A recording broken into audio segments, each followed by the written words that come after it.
Good morning from Chengdu, the 2025 World Games here in Chengdu, as we set you up for day one of flag football, a marquee event here at these World Games, one that will be an Olympic event come 2028 in Los Angeles. We're coming at you from the Chengdu No. 7 High School Eastern Campus Athletics Field.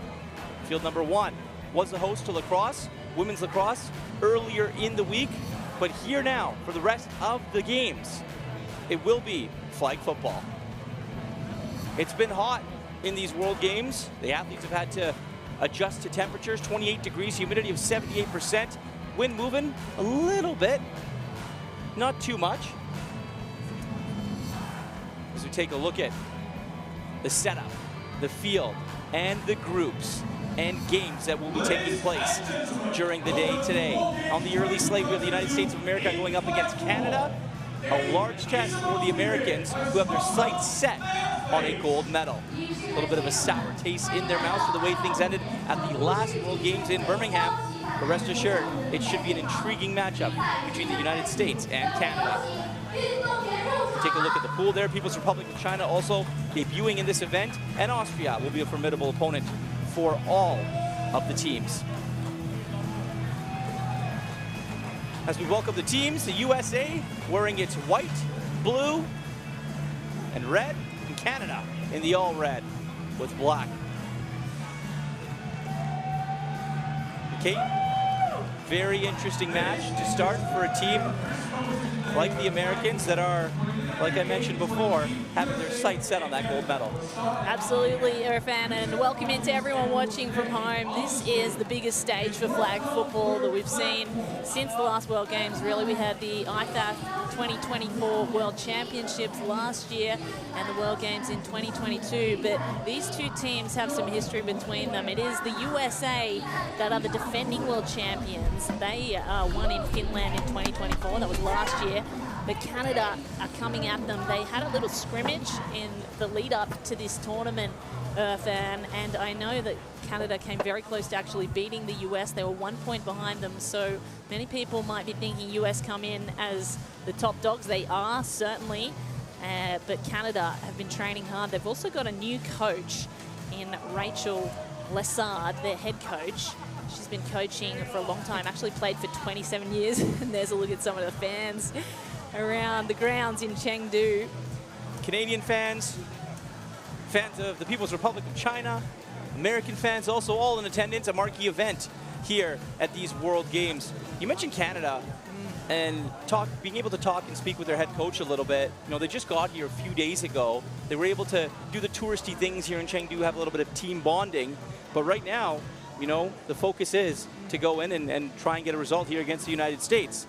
You know, speaking with the head coach, they want to be able to establish, you know, pattern route running early, know how to split the zone better than anybody, according to their head coach. So it should be an interesting match, a little bit of chess, and obviously as we are very early in this tournament, probably a little bit of a feeling out process for both teams as well. And there's a look at the American team. Of course, their quarterback, Manita Crouch, one of the most celebrated players in any American football and flag football. She's the Tom Brady. And there's a look at the Canadians. They're going to have an interesting duo quarterback. I know they've had two quarterbacks. It's Sarah Parker, who's tipped to be the starter, but Leah Duval has also played quarterback, and she's shifty. She's their sort of other look at quarterback. Those two have been battling for the top spot since Finland, and Sarah, I think, may just be in line for the throne today. Having a talk with the head coach, Rachel, she's been battling really hard, showed a lot of resilience as she was dropped to QB2, and looks like she may be the top one today. We'll have to see how they line up. Sarah led Canada to a 5th place in last year's World Championships. Canada went 6-2, scoring an average of 39 points per game. Meanwhile, Leah Duval, she won the Under-19 National Championships back in 2019. As we're going to take a look at Team Canada here. Quick introduction. Number 17, Li Zhuang. 1号 Number 1, Clara Wu. 9号 Number 9, Anna Racing. 11号 Number 11, Sarah Parker. 15号 Number 15, Caroline Morgan Troopers. 18号 Number 18, Alexander O'Neill. 81号 Number 81, Laura here's a look at the team list. As I mentioned, Sarah Parker, number 11, the one to watch in quarterback position. They've got a number of weapons, and head coach Rachel Lessard, a star player in her own right, played for more than 20 years, now is coaching. And this is the first national team that has been selected for Canada. Previously, they went through club selections and didn't necessarily have the same setup. Now they've invested. They know LA 2028 is going to be an Olympic sport, flag football, and it is the time to start building that program as we take a look at the US lineup here. Captain Anita Crouch. Number 3, Lovely Jenkins. Number 5, Madison Wolford. Number 7, Missy Dunsich. Number 17, Addison Osborne.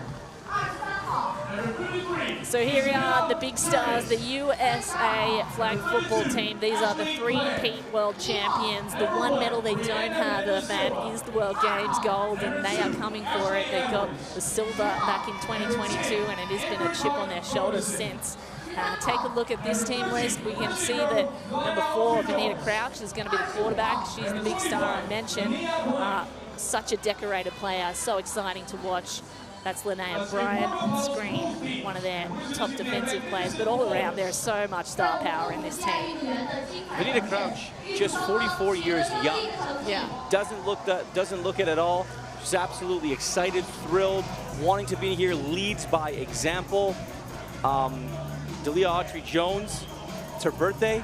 Happy birthday. Happy birthday to her. The crowd here was serenading her before the teams walked out on the field for a quick happy birthday rendition, but this USA team means business. And this Canada team is hoping to reach the podium.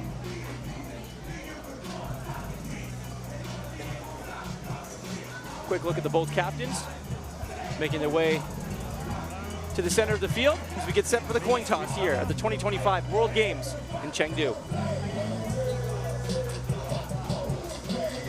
Welcome. The first game of the World Games. We've been all been looking forward to that. I hope you let's have a good game. Have some fun. Yeah. I have heads here. The heads. This is tails. USA with the home team. Canada with the away team. They get to choose. What do you think? Ladies and gentlemen, let's concentrate our spotlight on the middle of the page. Time for coin toss. 各位现场的观众朋友们，让我们把目光聚焦到场地中间。现在正在进行的是赛 So 前 USA win the coin toss, and Vanita Crouch, captain and quarterback, is going to opt to defer by the sounds of things. Canada will start on offense, that means. In the back, is not on the goal line? No, it's not on goal line, it's just for a reference for us to spot the ball. But we can take it out, maybe. Yeah, we have the line, I don't know. Oh, yeah. No, not on the line. So here we go. The one medal the USA do not have in their trophy cabinet. The one that has haunted them for 3 years. And Canada, the young upstarts, coming for their southern rivals. What a thriller to start off the flag football in the World Games. Anytime you get USA and Canada meeting, you know, you expect a little bit of fireworks. These two teams have a natural born not like for each other, just because of where they live, and the competitive spirit and rivalries will definitely be shown here in this game. You mentioned Vanita Crouch electing to defer, which means the USA will be on defense to start the game, as Canada will start on offense, and we get set to go here in flag football.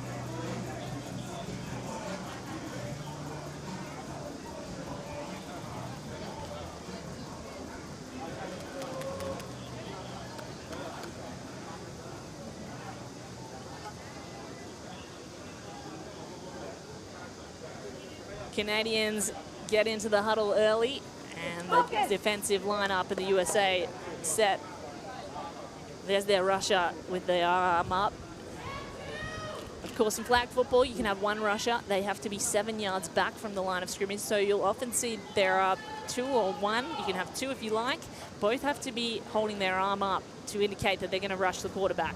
So they'll be further back from the line of scrimmage than the rest of the defenders. Interesting strategy. Both can have their arm up, but only one can rush. So there's a little bit of strategy to be happening there on defense as well. So Addie Osborne's going to rush, part of the gold medal winning 2024 squad. And it is Sarah Parker in quarterback for the Canadians. motion in the backfield. Here's the first throw of the 2025 World Games, and it's a long ball. And straight downfield, what a catch by Morquez Joubert. Unbelievable throw and catch to send her team all the way up to the 5 in one foul swoop. That was amazing. Morquez Joubert, Carolyn, is the team captain and really the one that's leading the way. Won a national championship in both ice hockey and flag football. What a catch, what a play, what a throw. Adelia Autry-Jones draped all over her and still made the catch. And in one play, they're within 5 of the end zone. Great snap. Parker surveys the scene, goes long. There's one in the end zone, deep, and she's in for the touchdown. That's Emma Racine, a World Cup experienced player from Finland, Lahti, and here she is in the World Games scoring the very first touchdown on the second play of the game. Big play after big play for Canada. Racine being able to get open there, right in the corner of the end zone. Obviously being able to locate her. No one all over. USA's defensive coverage a little bit lost on that one. And a great throw, great catch, making sure that both feet were in bounds before they celebrated that touchdown. So here's the point after touchdown. 1 point on offer to follow if they can convert this. Parker goes long again, deep, and it's in. The 1 point is good, scored by Caroline Morquez Joubert. And they double down Canada. It's a 7-point lead. 2 points. Morquez Joubert, a couple catches on this opening drive for Canada, being able to come across right around the middle. Defense was absolutely great in space, but Parker putting the ball where only Morquez Joubert could go and get it, and making that catch. Canada up to a 7-0 lead. So interestingly, the coach, Rachel Lessard, has noticed that Americans love to play man-to-man defense, and I think that's what Canada are going to exploit. They certainly did here. As we take a look at the first offensive play of the day for the USA, it's Vanita Crouch. Steps right and shifts the body. Had to do the sidearm throw, was looking for a receiver low, couldn't get to Ashley Clam, and that'll go incomplete. And Canada being able to absolutely just get on the quarterback right away. Look at the rush, just straight up the middle. Vanita Crouch not expecting the Canadian to come quickly. A little bit of miscommunication there. That little sidearm, unfortunately, wasn't able to find a receiver. Yeah, Emma Racine, very tall, getting up in the face of Vanita Crouch, and Crouch certainly has one of the best arms, maybe not the most mobile. Stands a long way back. That's gone long. It's deep and it's good. Wow, what a throw! And what a catch. Reception made. It's good for Isabella Geraci. First touchdown of the day for the USA. We are 6-7 here. Isabella Geraci being able to get open, cuts across the field. And what a throw by Crouch. Just being able to locate her receiver, beats the Canada defense, sneaks in behind. And Geraci earned her first selection to USA's football U.S. national team in just 2024. Obviously able to come up big here at the World Games. So here's the point after the touchdown, going for 1 from the 5. Of course, you can go for 2 from the 10. Crouch is going to run to the right, shifts right, goes left, and it's dropped. Oh, that's incomplete for Ashley Clam, who throws her eyes to the sky. Not often that she drops those. And absolutely just sat right in her hands. Have to make that catch. Have to be disappointed if you're Ashley Clam on that. Point dropped for Team USA. That's certainly not what we expect from Ashley Clam, the scholarship student at Kaiser University, one of the stars of the Super Bowl commercial recently. Her first job was actually as a child actor and earned her the nickname Hollywood. Certainly one to forget. Plenty of time left in this game. It's been a fast start already. So here's Sarah Parker back in quarterback for the Canadians. Rush coming, had to get rid of it. Fast ball, that's a good catch by Laura Molimar. Short reception, and they'll just move downfield about 5 yards. Canada, a couple big plays to start its drive and being able to score. Now, locating the receiver, short drives. It's not always about big plays here in flag football. Sometimes you definitely have to do it if you are forced to, but short plays, advancing the ball is important as well. Second down for Parker. Rush coming. Addison Osborne got right in her face. It's another reception by Molinar. This one gets them the first down. Will take it all the way down to the 17-yard line. And of course, once you pass the halfway mark on a flag football field, you earn a fresh set of downs. So they now have first down, and they're 17 yards out from the end zone with what a beautiful spiral. Parker, he's got one of the most immaculate spirals in the game. Parker perfect so far in this game. Has been dialed, finding her receivers. Canada's game plan early is looking to exploit that man-to-man coverage, as you just mentioned. Here's Parker, first down. Goes the same way as before. She likes that sideline and tiptoes all the way down. A little hip twizzle, nearly beat the defense. Within a few yards, Alexandre Fournet of the end zone. Almost being able to just squeak in. Great catch. Edwards missing the flag. And you mentioned the little hip twitch there. It's all about the salsa hips in flag football. One of the best juke moves, just to go sideways and get those flags out of the way of the defensive hand. So this will be second down for Canada. You see the player with her arm raised. That's the player that's indicating that she's going to rush the quarterback. Parker goes left again, and that's easy as they come. Textbook reception again by Laura Molimar. Canada strike right back. It is 13-6. Just an excellent play. Parker being able to find Molimar, who came across again. And some mix-up there again, confusion for the U.S. on defense, and Canada able to exploit it.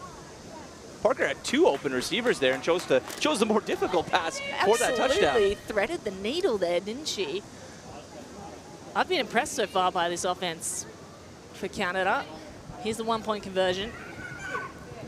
Parker goes right this time. It's low and hard, but it's batted away, incomplete. This time the U.S. defense comes up strong. So the first score left on the board today is the USA going to take over on offense. Right in the arms as well, but it was a little bit short. I don't think she would have gotten in the end zone had she made the catch anyway. Great defense there by United States. Here's Crouch. They want to play quickly, the Americans. Sideline ball to Johnsich. Tried to juke the defender, got a couple of extra yards. These chunk yardage plays useful in the first couple of downs. It's exactly what the U.S. have to do. Put a drive together. You know you're not going to be happy with the way how things ended on the last drive. Weren't able to convert on the extra point. But they did it on the last drive. Look for a big play here from Vanita Crouch. So they've got Ashley Clam at center, snapping the ball. Crouch consults the playbook. Long time to throw, low ball. Gets down to Geraci. Geraci racing to the halfway line, and that's clever, because now they stop there. They effectively have an extra few downs. This will be second down. Third down, my apologies.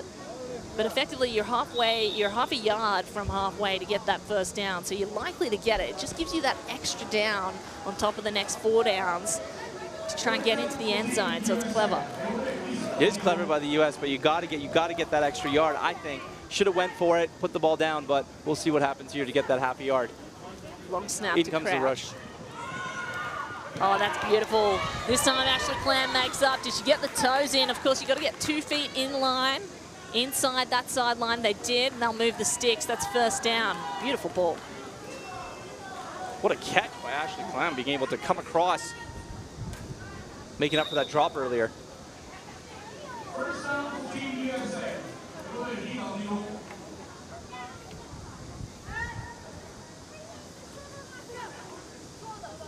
Crouch.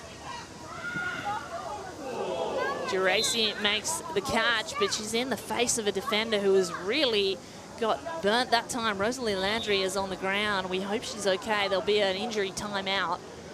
Of course, it's the job of the defender to get out of the way if a receiver is making the catch and they're in the advantageous position. But you just hate to see anyone get injured in this game. It was just a tough collision. As soon as she got the ball, it just kind of turned right into her. Gets hit right in the middle of the chest. Hope she's okay. Able to see all the players taking a knee. It is a non-contact sport, flag football, but there are often these collisions that are sort of unavoidable, and you can see a lot of the players wear these headbands. Those are actually protective against concussion, because oftentimes when you're watching the ball and it's coming down, two players with their eyes on the ball, there are a lot of opportunities for those head clashes, and I just hope that's not what has happened here. Landry is going to be checked out by the team physio. Great to see her be able to get up under her own power, walk off to the sideline.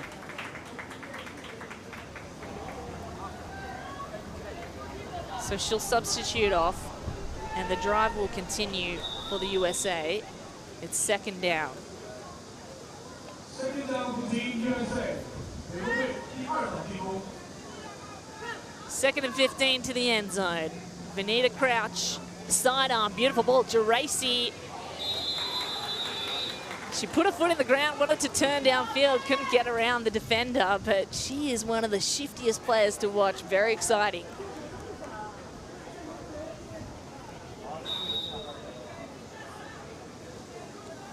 Tracy, multi-sport athlete for the Americans, playing in a number of different sports. Basketball, played college at Cleveland State for 4 years. Third down for Team Yeah. USA. 美国队第3号进攻。 Here's Crouch, third down. Short one to Ashley Clam, who can use her footwork, and that's beautiful. Climbed the ladder, got underneath the reach of the defenders, and found herself in the end zone. That's 6 on the board for the US. We're all level. Crouch was looking at Clam the entire time. The play was designed for her. Just snaps the ball, cuts to her left, able to juke around the defender, not being able to come up with a flag there. And Clam tiptoes around, making sure her feet stay inbounds for the score. A little celebration as well. The Vanita Crouch sidearm is one of the most exciting to watch. It's so hard to defend. You put your arms up. Here they come for the point after touchdown. That one's gone high. Moon ball, it's batted away. The Canadians get the stop, and it is all level. Great defensive play by the Canadians there.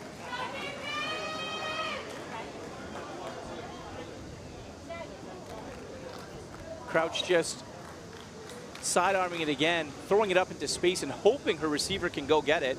Great defense by Canada, locating the ball and being able to bat it down as opposed to tipping it back up so a receiver can go get it once again. Absolutely. Well, there's a look at the huddle for Team USA. Of course, their coach, Saeed Mortazavi.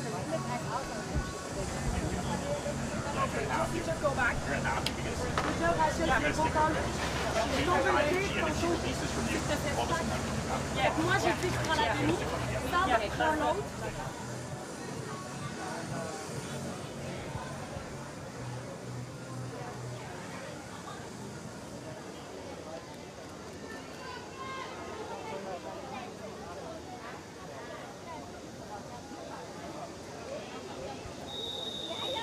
So we're all level here in this first game. USA plays Canada in the flag football of the World Games. That score to be updated on your screen, but is 13 all at this moment. As Sarah Parker, the quarterback for Canada, takes control once more. Fast ball to the right. Beautiful catch by Baudouin. Multi-skilled player. She plays everywhere. Shifty, exciting, can also play center and defensive back. So she is one of their queens on the chessboard.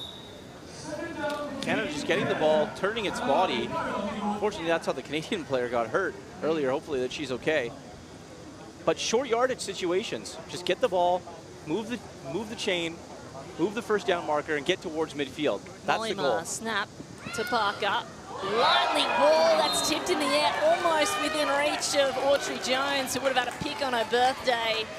That goes incomplete though, and the Canadians breathe a sigh of relief. Ball's thrown a bit behind. Sarah Parker's been so good here very early in this game. Little bit behind. And lucky for Canada, that ball wasn't picked off.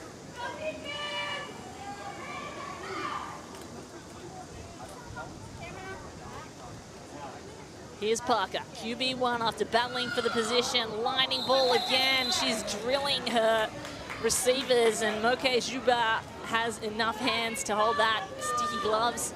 It'll be third down at the 20.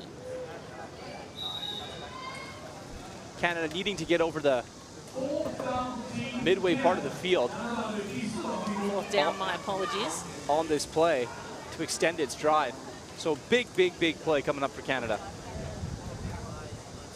So fourth down, must get to halfway to keep this drive alive.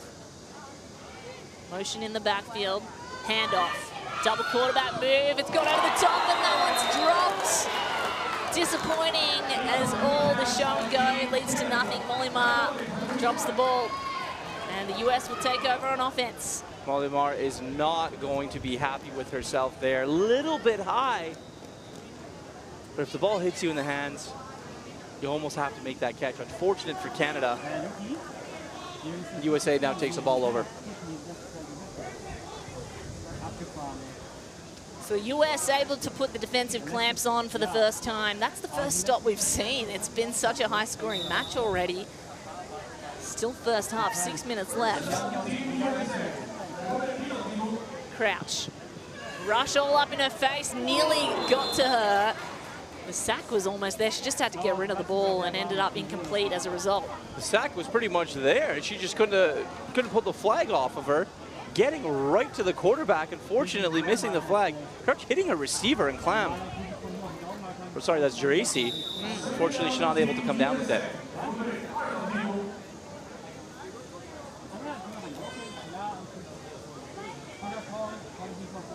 See the playbook on Crouch's arm. A lot to get into. So many different things on offense and on defense. Duval, their rusher, also can play quarterback and is one of the fastest in the game. So she continues to try and get to Venita, and Crouch has to let go of it again. Nearly taken by a teammate on the way down. Fulford had her hands on it but couldn't get the feet in as it went down. Once again, great defense by Canada, being able to rush the quarterback, making it difficult for Crouch to get a throw off. When she does, again, Canadian defense standing tall right now against the Americans. How about Fulford nearly saving the day? We haven't seen too much of Madison Fulford yet, but she has quickly become a standout in flag football. Just started 2 years ago, but led the receptions at the 2023 IFAF Americas. Double quarterback play, that one didn't work out. First double quarterback move we've seen as London Jenkins came in to have a throw, one of the youngest in the team. Crouch just missing the target there. Not being able to get it to Jenkins. They have to play open. There's players open down the field. Had they would have connected on that first pass from Crouch to Jenkins. USA on the huddle right now.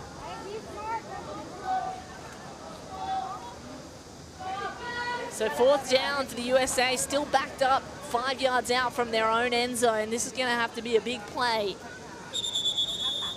And they might take a timeout. In fact, they will do. So Saeed, no, it's going to be a delay of game penalty. Oh, no way. Yeah, it's going to be a delay of game penalty on the Americans. The ball gets moved back. And USA still on fourth down here. Well, that's not too bad because when it's there, they go halfway to the end zone. But here's the ball. Crouch, double quarterback. Got to move. Long ball thrown in the air. Macy Johnson setting it up for a teammate. Is there going to be a defensive penalty? Nothing, says the official. And the US forced off the field without even getting to the first down. That's unbelievable. Yeah, USA obviously a heavy favorite coming into this tournament, but it's Canada's defense that is standing tall play after play here in the late stages of the first half. Trying to get the ball to Jenkins. Not able to come down with it. That double quarterback play. Canada just swarming with its defense. Parker back at quarterback. Molly Ma with the snap, beautiful throw, and that's a completion to Baudouin. Short yardage, but gets them set up to start moving the sticks. You know, Canada instilling some confidence in its offense by just being able to move the sticks forward, play after play. Fortunately for the US, it's it's not working for them in that fashion. So Parker, another bullet pass. And more yardage. They're now 7 out from the first down. That's a reception again by Moke Joubert, team captain. She's on offense and a star of the position. Actually played ice hockey in college, which is one of the main national sports, as you know, Irv. Changed over to flag football, so a two-sport athlete. Yeah, Canada not the biggest flag football nation. You have a good team right now, but ice hockey definitely is that. To team captain, you mentioned Caroline Moquin-Joubert. Everyone follows her. She definitely leads by example. Third down. All the receivers split. That's a bullet pass. And oh, what a catch!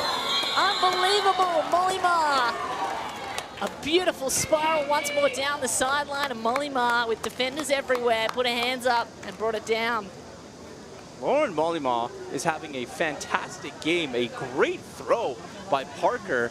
Mollimar, the youngest player on Team Canada. This is her first international flag football event, and she's making the most of her opportunity now for Canada. I gotta say, this US defense, I have not seen them this undone by a team. This is something unexpected, certainly unheard of in flag football. Most of the time they figure out what they're doing in the next couple of plays, but this offensive drive is showing them up.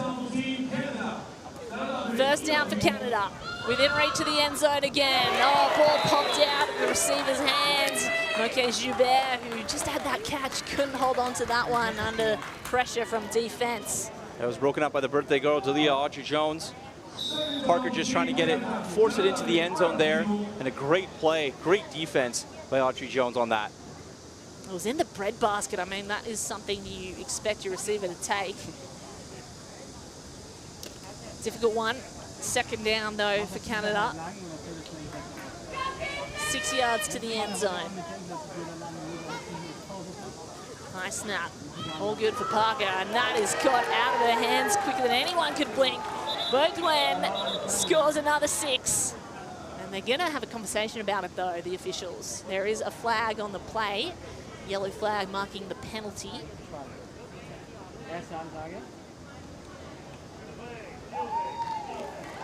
So it looks like it'll be a defensive penalty. The touchdown will stand, and that defensive penalty on Linnea Bryan getting in the way of the running player. Yeah. Beaudoin just being able to get open there. You see the defensive hold on the top there, but Beaudoin getting to the ball. She won 4 collegiate national championships and coached the U17 women's national team. So tons of experience there.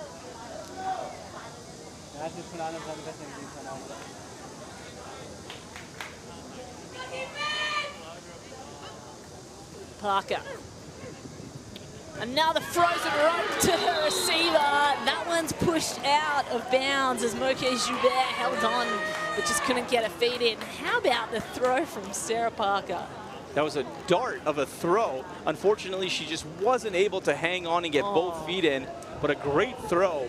A little bit of toe drag swag needed, unfortunately.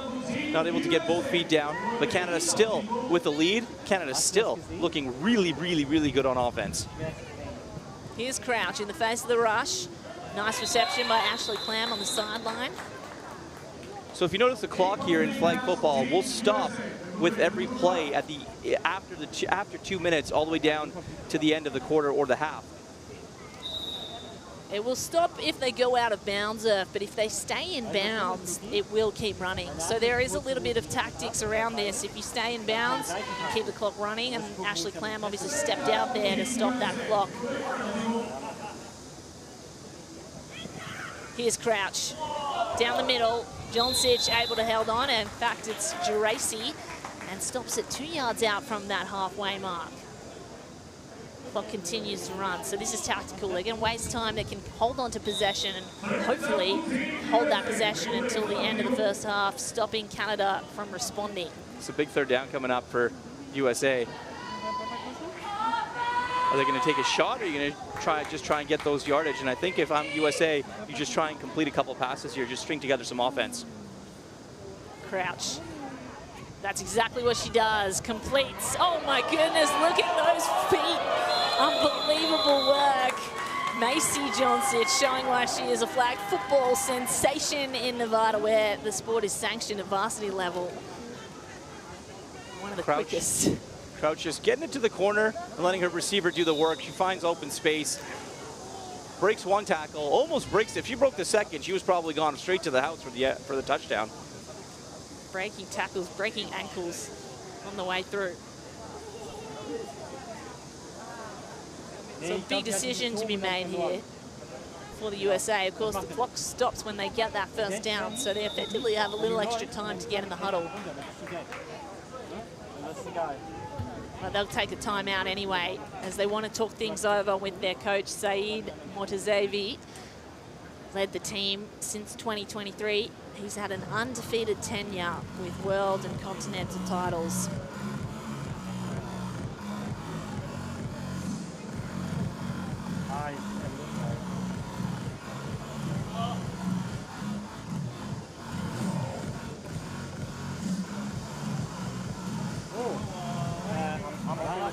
In a little bit, we got first down, okay? We come back, if we get that, I want to come back with iOS, okay? So you all line up, let the clock run down, you have the play clock in front of you, we come back with iOS. Is she rushing? Yeah, they've been rushing, so if you all have to flip, I want the two of you to, like, you just come up to this side, line up. Hey, you call in. Interesting there to hear the strategy from the head coach. And again, in flag football, you know, as quick as the game does move, Kate, the strategy of it and making plays and making the right decisions on each and every single play is so important, especially for the U.S., because their offense has not been great to start. So Vanita Crouch under center for the first time this game. First down. Trick play, hands off, and a lightning pass to the end zone. Did you get a feed in? She did.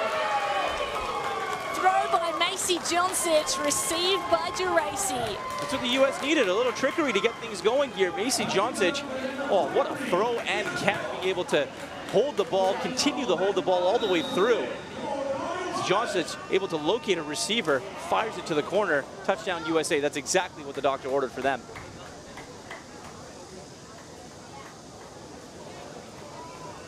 Massive play, and Macy Joncic showing that she can sling it just as well as any other. Of course, Crouch won't be quarterback forever, and there are a couple of players who are eyeing for that position. Here's Crouch, though.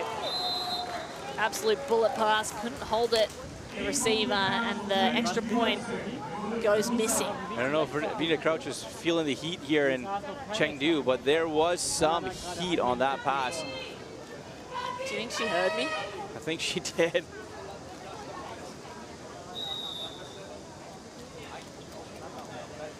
So couldn't hold on, but the US still in this game. What a tight match to start things off. 48 seconds left on the clock for Canada to respond before halftime. Addison Osborne with their hand up, looking to rush the quarterback. Long ball, Parker through a crowd and no one there. Two defenders got in the way and actually surrounded Molimar. Interestingly, I'm not sure that's technically within the rules. They didn't touch her, but they were sort of shepherding in a way. And kind of a little bit of a zone-ish kind of double team, but if the referees aren't going to throw the flag, the U.S. is going to take advantage if you can. So incomplete, stops the clock. 43 seconds still left, and it's second down for Canada.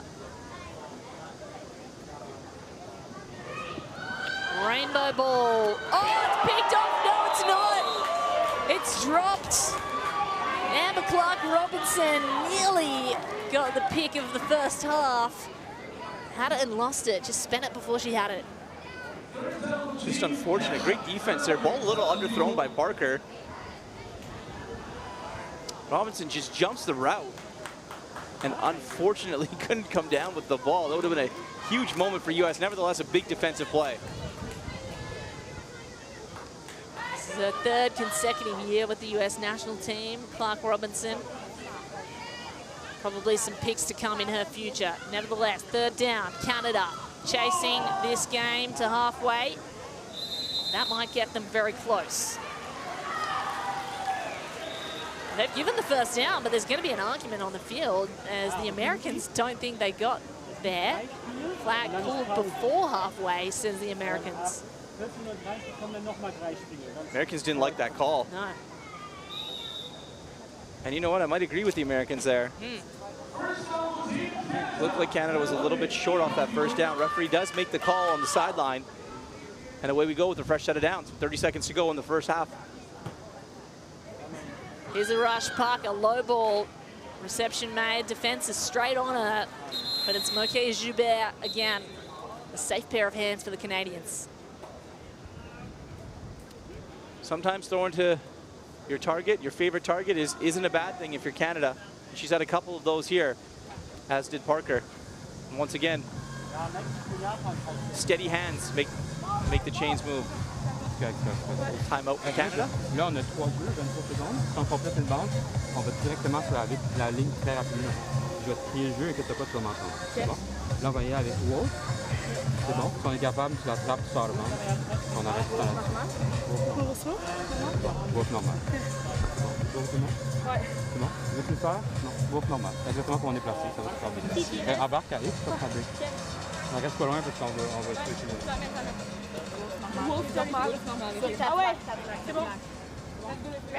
You hear the coach instructing in French, as most of this team is of the French language. A lot of them from Quebec as well, one of the provinces in Canada.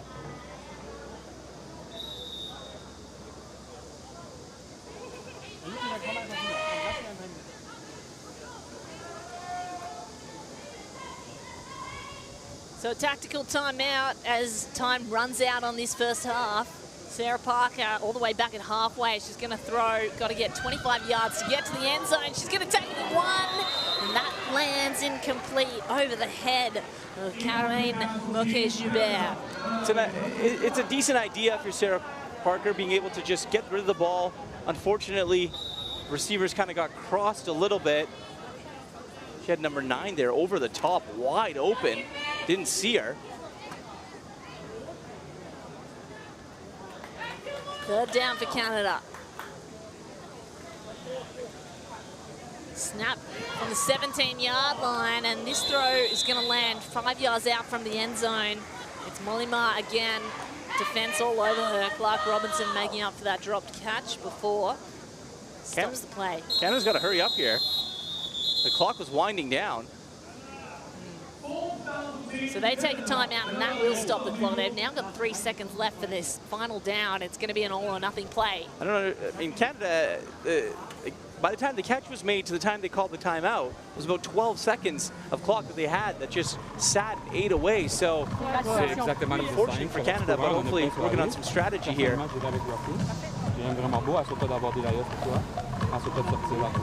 Oui. C'est bon, passe à ton extérieur. Ouais. On est good avec ça? Oui. Est-ce qu'on est filles? On est en base? Oui, on est en base.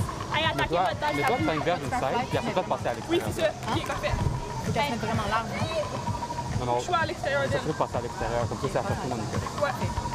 On va y aller sur Cadillac. Cadillac, ready? Allez, let's go les filles, fight for it, let's go!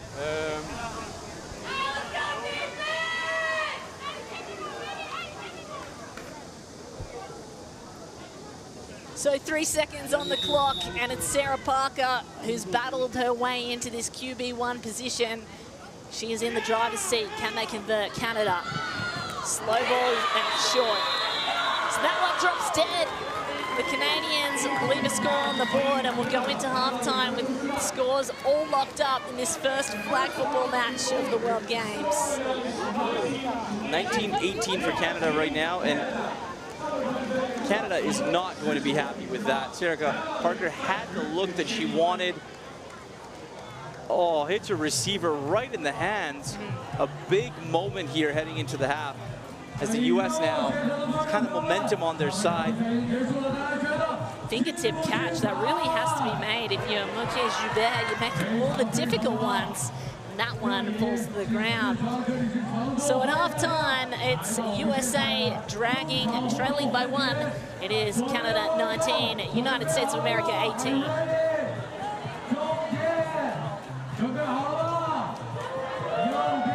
So let's have a look at the best highlights of this first half. In Chengdu, a warm day, as you mentioned, getting warmer, but the heat has all been on Sarah Parker in quarterback for the Canadians.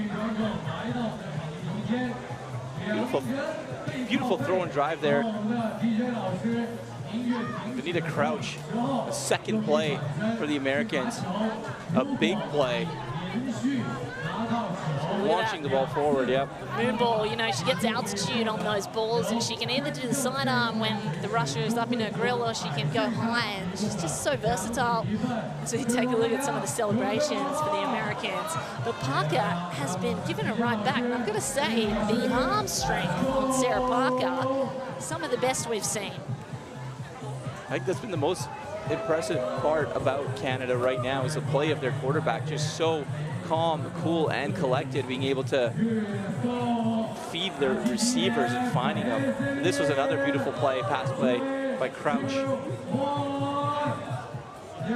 Just tiptoeing to the front, enjoying a little dance in the end zone as well. But Canada trading blows with the Americans. You know, the U.S. has come into this tournament as a heavy favorite, you know, target on their backs a little bit. World number one. A little trickery here. I think this play was a big moment for the U.S. You know, they were on their heels a little bit. Canada forcing the issue. U.S. gets into its bag of tricks, able to come up with the play that they desperately needed there in the first half. So here's a look at the stats. We can see Canada, total points is what matters. They are on 19. Everything else very similar. Receiving touchdowns, 3 and 3. It's the point after touchdowns that has separated them. No safeties and no defensive plays yet. There was almost that interception. I'm sure in the second half we're going to see some more defensive plays.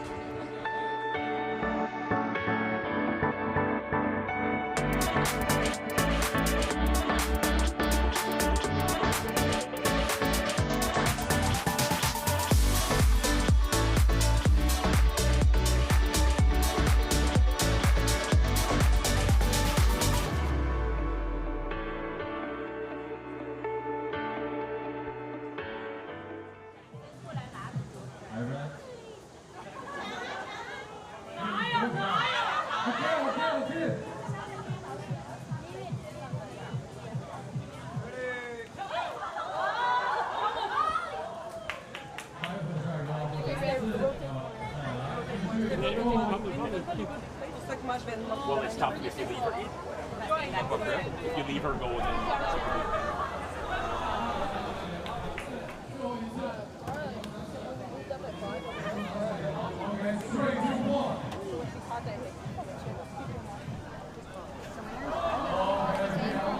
Yeah. And then when they're on the goal line, they're running the goal line.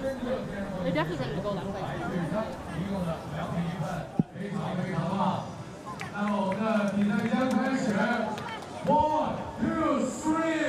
Take a look at people enjoying some flag football action here at the World Games 2025 in Chengdu. Coming to you from the number 7 High School Eastern Campus Athletics Field. USA fans hoping for a big second half from the team that they support.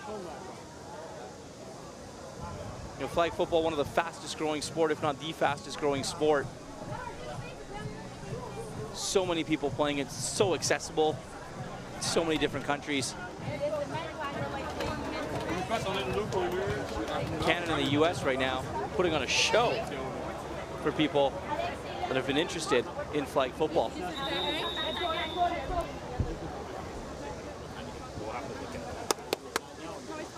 So game number 1 of the flag football in the 2025 World Games. We are in Chengdu, China, and it is the big rivalry. USA plays Canada for the first game, and the action's been very hot so far. To everyone's surprise, it is Canada in the lead, 19-18, with that one extra point after touchdown they got over the USA.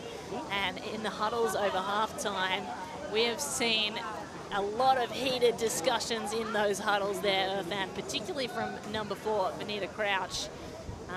We also saw number 4 from Canada injured, Rosalie Landry, in the first half. She is back on the field, and that is good to see. So Absolutely, you never want to see a player injured. the USA take over on offense, and it's a moon ball to start things off. Banana Grouch all the way downtown, and they get into the end zone in one swoop. It's Fulford for 6. That is exactly what USA needed to get them back on track here. Crouch just getting into her hips and arms and just fires it down. Receiver able to come down on it, and what a celebration to boot. If you take a look at Crouch from this angle, it's incredible. She's able to get that much velocity on the ball, fires it over the defender to only where Fulford can go and get the ball. Like you just mentioned, USA for 6. Fulford quickly became a standout, as I mentioned. She's been quiet in this game so far, but she only needs one opportunity. It's why she's one of the best wide receivers in the game. Here's the point after touchdown. They're going for 2. They're taking it from the 10-yard line, and that one sailed over the end zone as Fulford was there. But in 6 games at the IFAF Americas, she scored 33 receptions, 14 touchdowns. That's what we're looking at here in Madison Fulford.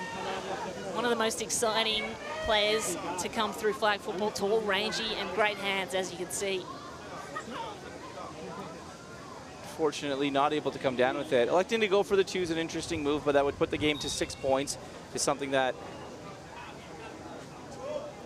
it would have been a 7-point game, forcing Canada to have to work a little extra hard there, but I like it. I like the aggression. I think that that's what has got USA to the top, and they're not going to stray from that. That's their game.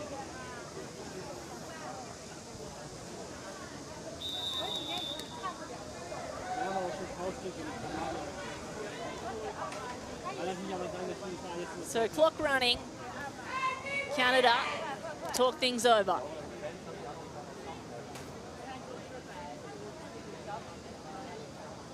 Sarah Parker with the rocket arm back in at quarterback. Osborne rushing. Nearly intercepted there as the defense from the US, Ashley Edwards, came in front. It was received in the end by Laura Molima on the sideline. Jumped the play, almost had it. Yeah. And Molima missing it as well.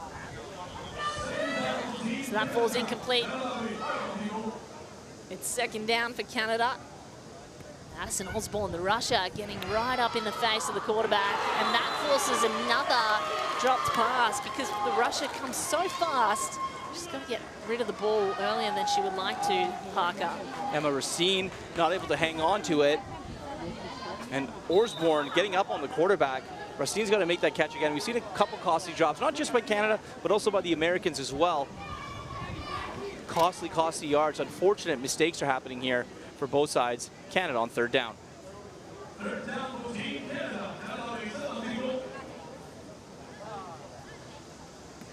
Molly Moore with the snap. Parker over the top, downfield to the middle, and there's a crowd that meets the receiver. There's going to be yellow laundry all over the field as Caroline Moquet-Joubert met the defense of the US. Late flag coming in.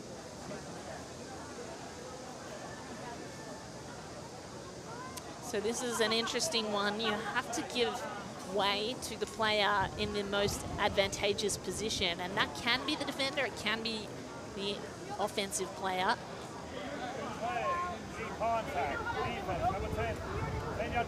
In this case, automatic first down, and they'll move the chains as the defensive USA a little too firm. It's going to be an illegal contact penalty, and you see the contact coming in right late there. Not too much in it, actually. Edwards was holding her space. I think the referee that called it was on the other side of the field. Maybe had a different angle at it. And that's why the flag went out. Nevertheless, Canada up 10 yards.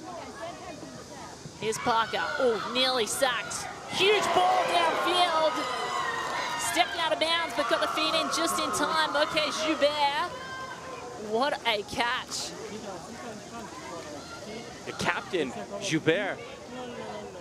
You see her number 15 there.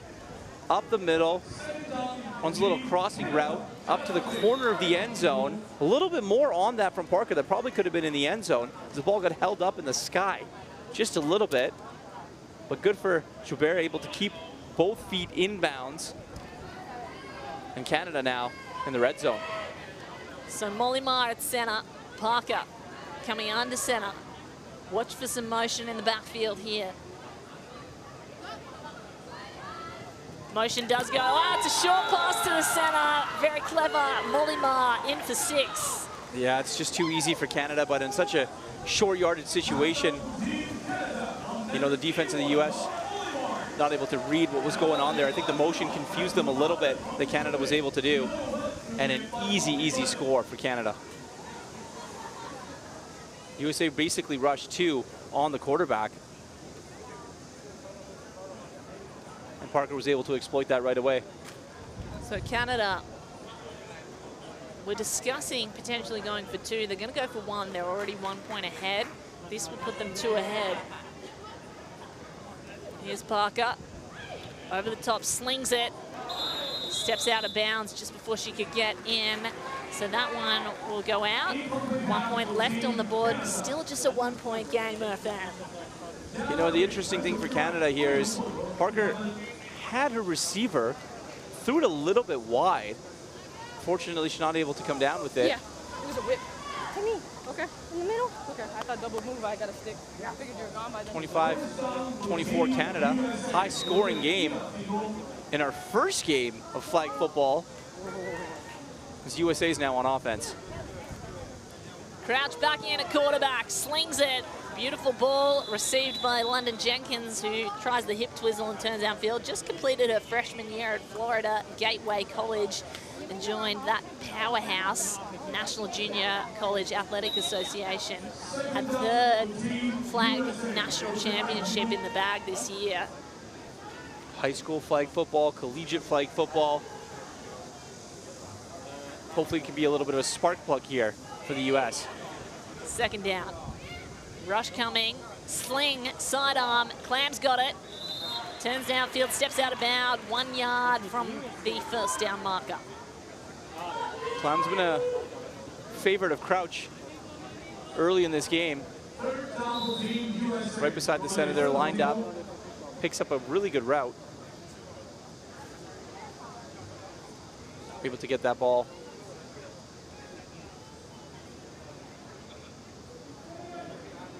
Here's Clam at center, 3rd down, 1 yard from halfway. So they effectively have an extra down here to get to the end zone. A moon ball again from Crouch. That's what she's known for. It's tipped up. And Jenkins can't haul it in. The defense get in the way, and a crucial touch by Beauchamp, the experienced corner for Canada. Yeah, Lorraine Beauchamp able to locate the ball, turn around, and get just enough of a fingertip on it to disrupt it so Jenkins couldn't come down with it. Tipped it up. Unfortunately for U.S., Jenkins lost her balance there as well. And they get the 1st down with a quick forward pass. Vanita Crouch came under center, and that's a nice play. You get that back to center pass, and it's lovely when you just need a couple extra yards. Crouch is a little shovel pass. Clam got an extra few yards on that. The hip twizzler. I liked what you called that earlier. The salsa hips, flag football hips. So Crouch, 1st down. In the face of the rush. A frozen rope straight to her receiver, and it's all up to Geraci to do the rest of the work, and does it well. Touchdown. USA starting to roll a little bit. Great catch. Geraci just sticks her foot in the ground after making that catch, turns around, and is able to locate the corner of the end zone. Canada, unfortunately, not being able to grab the flag right there on the 1 yard line. But as soon as Geraci got the ball, had it, got possession, turned, she was absolutely gone right to the corner of the end zone for 6.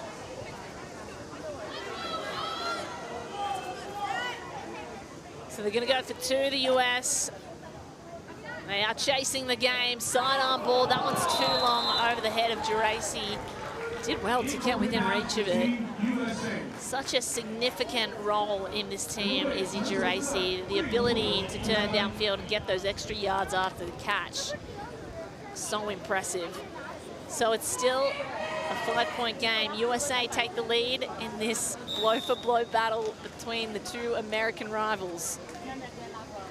Yeah, Crouch just got all of that. A little bit too much heat on that ball. Parker in Canada now. Their turn to take their shot.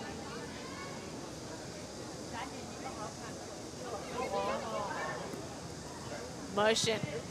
Parker nearly sacked. Did she get sacked? In fact, they're calling it. It's a safety for the USA.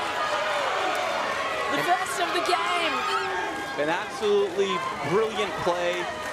Osborne has been rushing the quarterback all day long. You see her with her arm up, and she was finally able to get to her. Parker just not able to get rid of the ball before the pressure came for Osborne. What a play for the United States. What a way to go and get a couple extra points. You can see the bench just ecstatic after that huge defensive play. Looks like London Jenkins might have been, in fact, injured in that. Clark Robertson, perhaps. There was a little touch in the back, in the chest. Nevertheless, beautiful defensive play.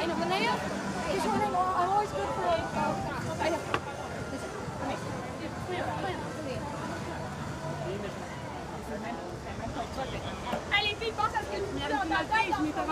Pense à ce que tu dis dans ta tête. On se concentre, on focus, on se concentre. Là, il y a du quoi, Alex? Il y a du quoi? Canada on its heels a little bit right now.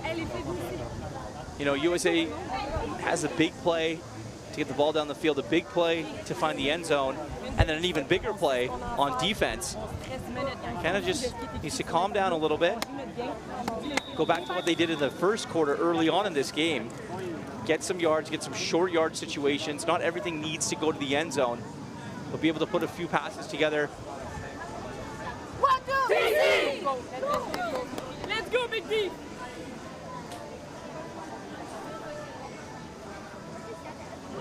So Canada now chasing the game.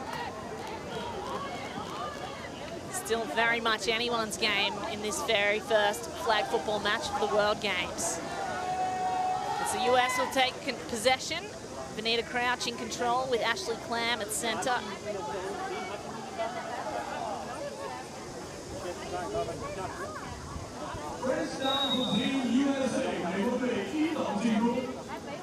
First down for Team USA, and the Tom Brady of flag football in the driver's seat.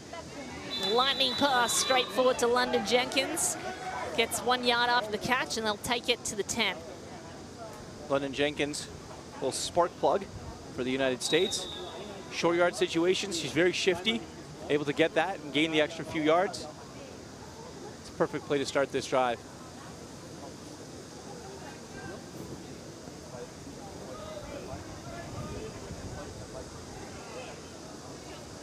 So the Americans talk things over, nearly had a double quarterback. Instead, it's Crouch. Again in the face of the rush. That one too hot to handle for Izzy Geraci. Unlike her to drop those, but she does. It's incomplete. A very unlikely drop by her. Crouch had it, had the play that she wanted. Just hit Geraci right in the hands. Yeah. It is a little bit hot out here, a little bit sticky.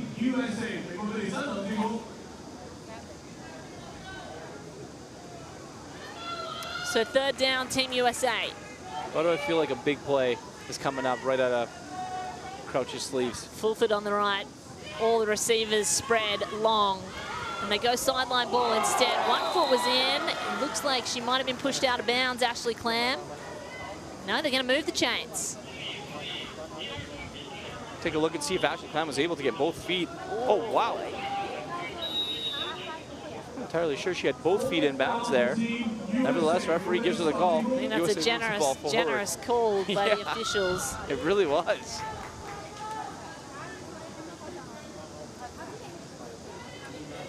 So Clam at center. I'd be snapping this quickly before anything gets reviewed. Rush coming at Crouch. Gets over the top, straight to Geraci. And safe pair of hands is going to move those chains. It's first down for the US. She gets it exactly where she needs to put it, right past the midway point of the field for a fresh set of downs.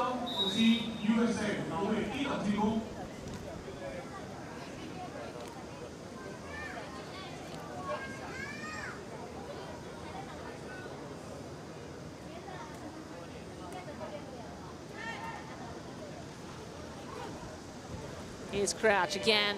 The offense splits. Got to go sidearm ball to Jenkins. Jenkins tries to juke the defense, but the flag's dropped at the 20. Yeah, Jenkins trying to move those hips in and around the Canadian defender. Another sidearm by Crouch. Canadian defense up to the task on that. That was Catherine Gaumont with the stop. 6:30 now to go in the game.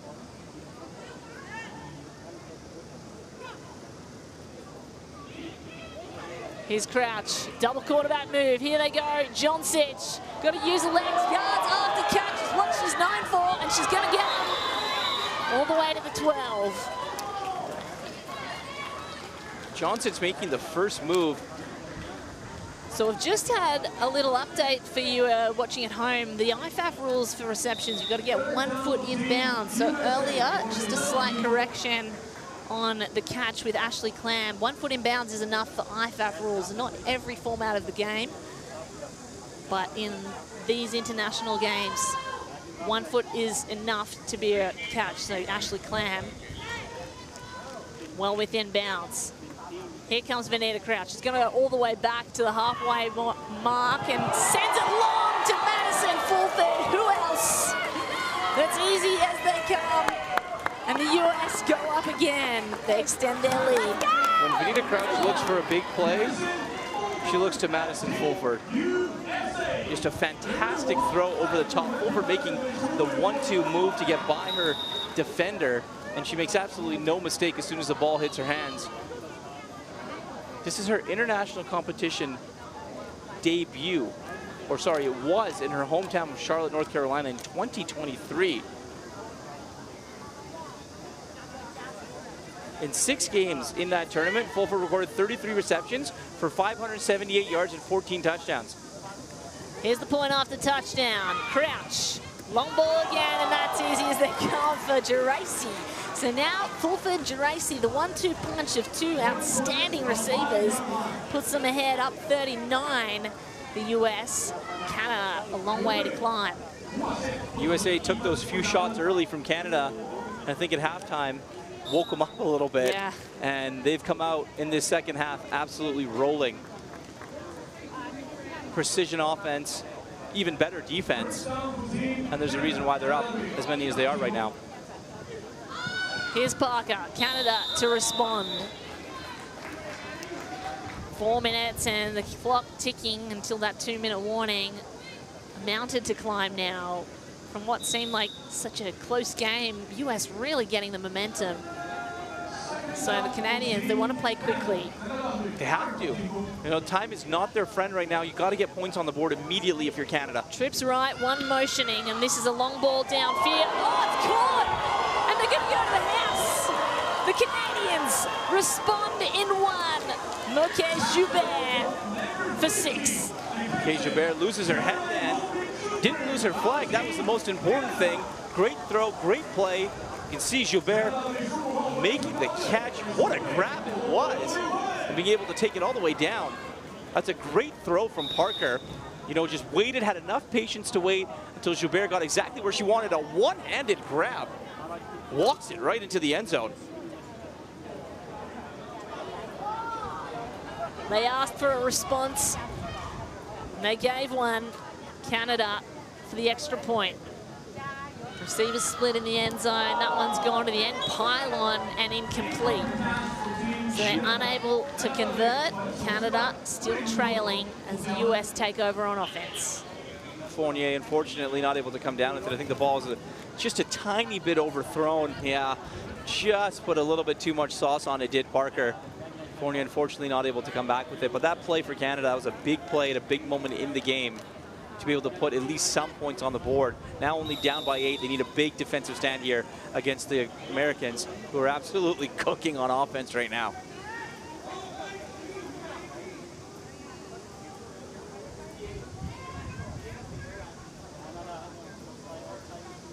First down for Team USA. Bonita Crouch gets set. All the receivers going long, but the rush coming too fast. And that looks like a sack to me. It looks like a sack to the officials.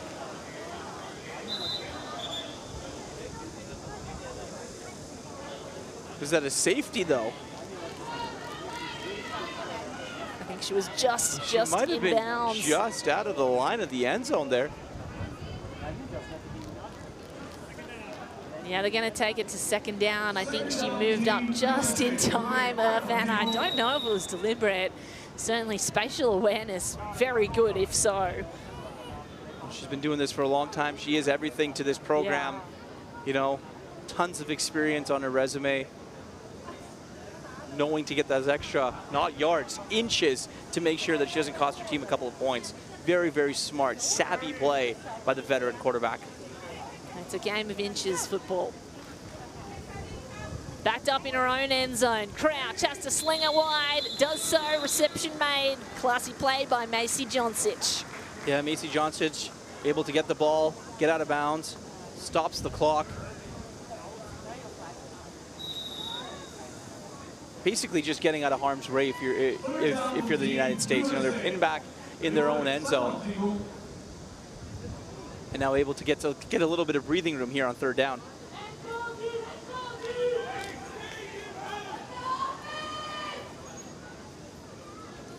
So here they go, third down.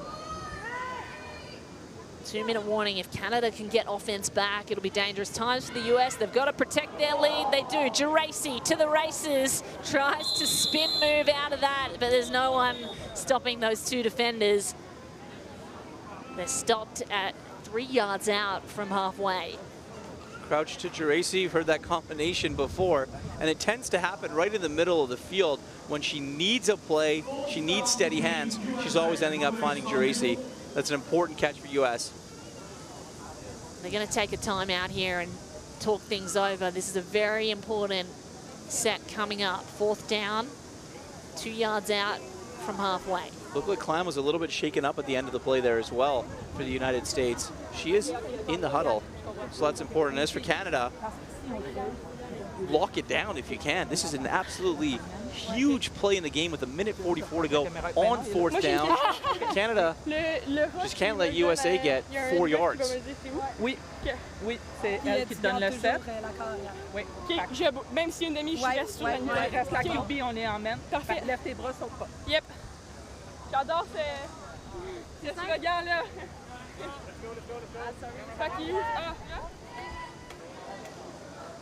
So the Canadians talk things over defensively.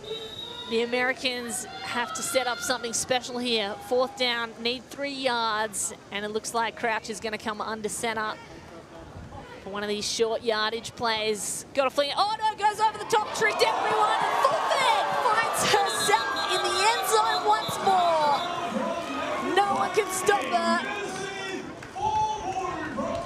But there is a yellow flag on the play as we check out the replay here. It was a beautiful ball to Fulford all the way to the end zone. In real time, there's been a penalty given. That's a flag against the United States. So that touchdown is not going to count. Canada just escaping danger there, and a brilliant play designed by the U.S. They're not Unfortunately happy. comes back because of a penalty call. Yeah, absolutely. Canada's still only down 7 with 1:39 to go in the game. They are not happy about that, the Americans.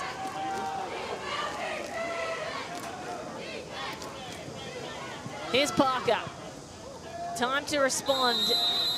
They are 7 points behind. A touchdown and an extra point would get them level. So that was an illegal forward pass on the play by the Americans, Bonita Crouch. She did seem like she stepped beyond the line of scrimmage, and of course it's got to go backwards And there's the second throw of this offensive drive. Looks like Linnea Bryan reckons she's been fouled.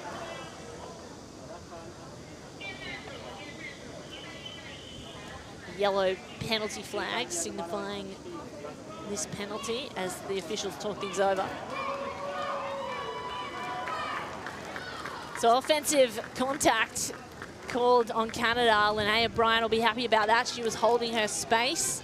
It's an unfortunate call for Canada, but these are costly mistakes that, oh, she's just trying to fight for the extra yards there and makes the contact. But unfortunately, in the game of flag football, sometimes you just have to hold your ground. And here's Parker. A long way to go after that penalty. It's batted away by the defense.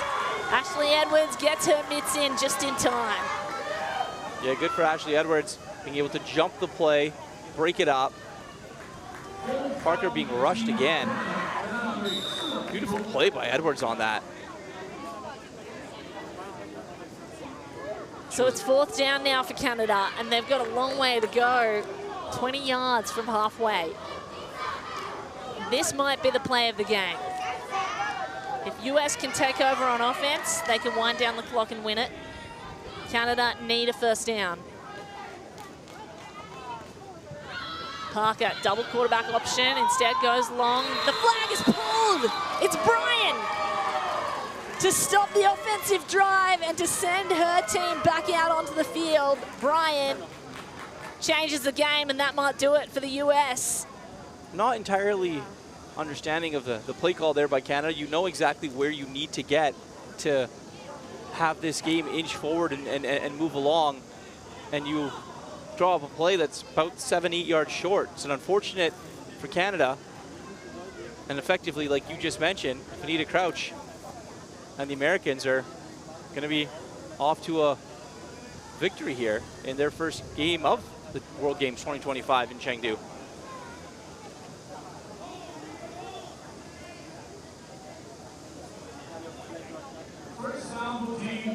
So the Americans can really just wind the clock down here. Little handoff to London Jenkins, who tries to get some yards after the catch, 5 yards earned. And that keeps the clock running. If they stay in bounds, the clock continues to run. But it's going to be a timeout taken by Canada to stop that clock. So they are hoping to use these timeouts and the clock to their advantage.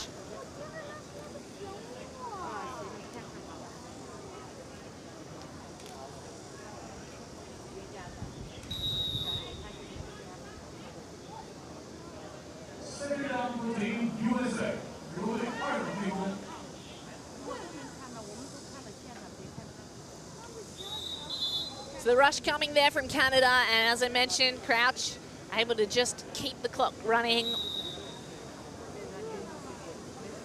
Time ticking down, and Canada letting it get away from them late in this game. It's just like the US came out of that halftime with so much momentum, really unstoppable.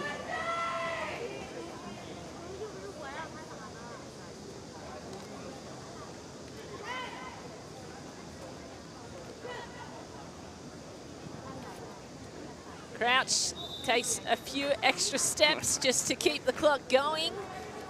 3rd down, and this is going to do it. Now 4th down, 10 on the clock. The USA high fives all round. As this first flag football match of the World Games in Chengdu goes the way we expected, the US defending world champions coming for that gold. They've not had the gold yet in the World Games, and they're one step closer in this pool match. Canada putting up a really impressive effort, and it goes to show I think they might be in the mix for medals, Matt. Yeah, it was an interesting game for sure. The feeling out process was there early. Canada trading blows for the US. US into halftime. The messaging from the head coaching staff obviously was that of sternness, you know, telling his team that they're here for a reason. They were able to come out of the second half and on offense execute at a high level, and I think defensively is what changed the game for the U.S. So this game ends at Group A, first match of the day, with the U.S. in the lead. USA 39 to Canada 31.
So there's a look at the best plays of the day, and here's a look at the statistics. In the end, very even on both sides.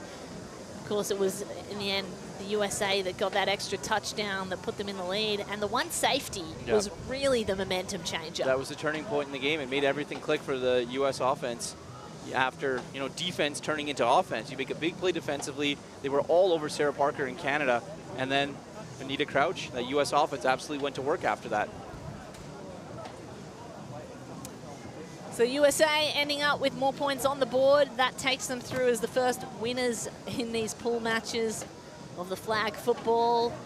As we begin a massive day of flag football here in Chengdu, Earthan. These are the standings of Pool A. So far, USA and Austria, People's Republic of China have to play each other.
Procedural stops in 50 minutes. Please take your seats.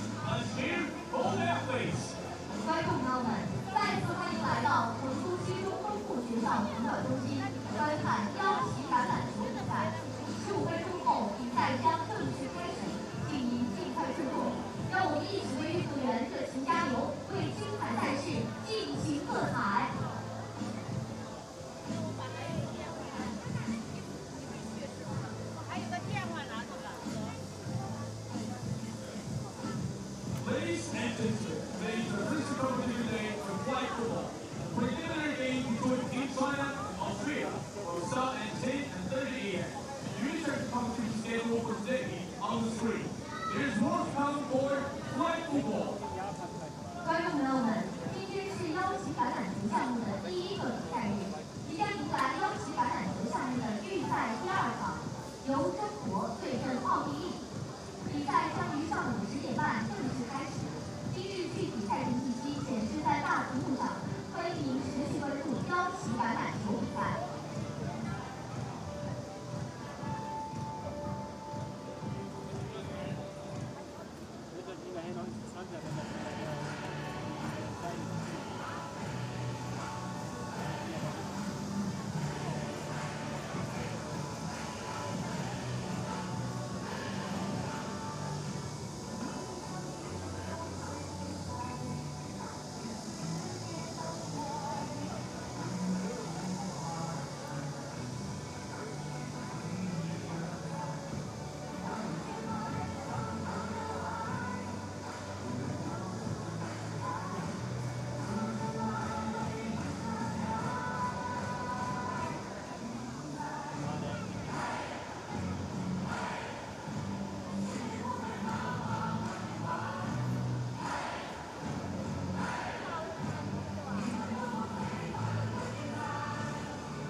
All right, welcome back to Chengdu 2025 World Games here in Chengdu.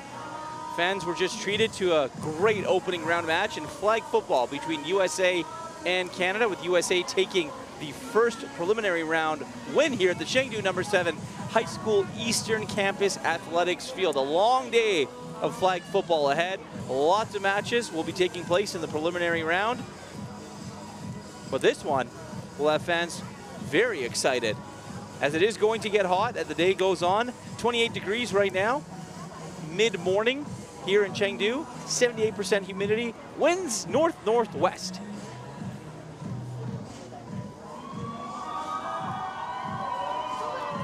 And yes, you can bet where this game and who will be playing in it. China, the battle begins. And yes, that is the People's Republic of China going up against Austria in this game, and a little bit later on in some Group A action. Group B will see Great Britain take on Italy after this match.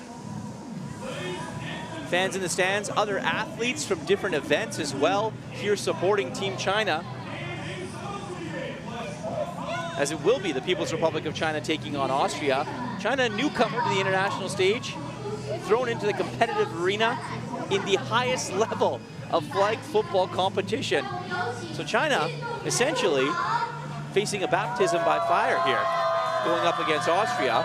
USA, as you can see the standings, leading the charge, scoring 39 points to Canada's 31. As we meet the two teams, China in the all-white, the home team, People's Republic of China, going up against Austria, will be wearing its red uniforms on the day.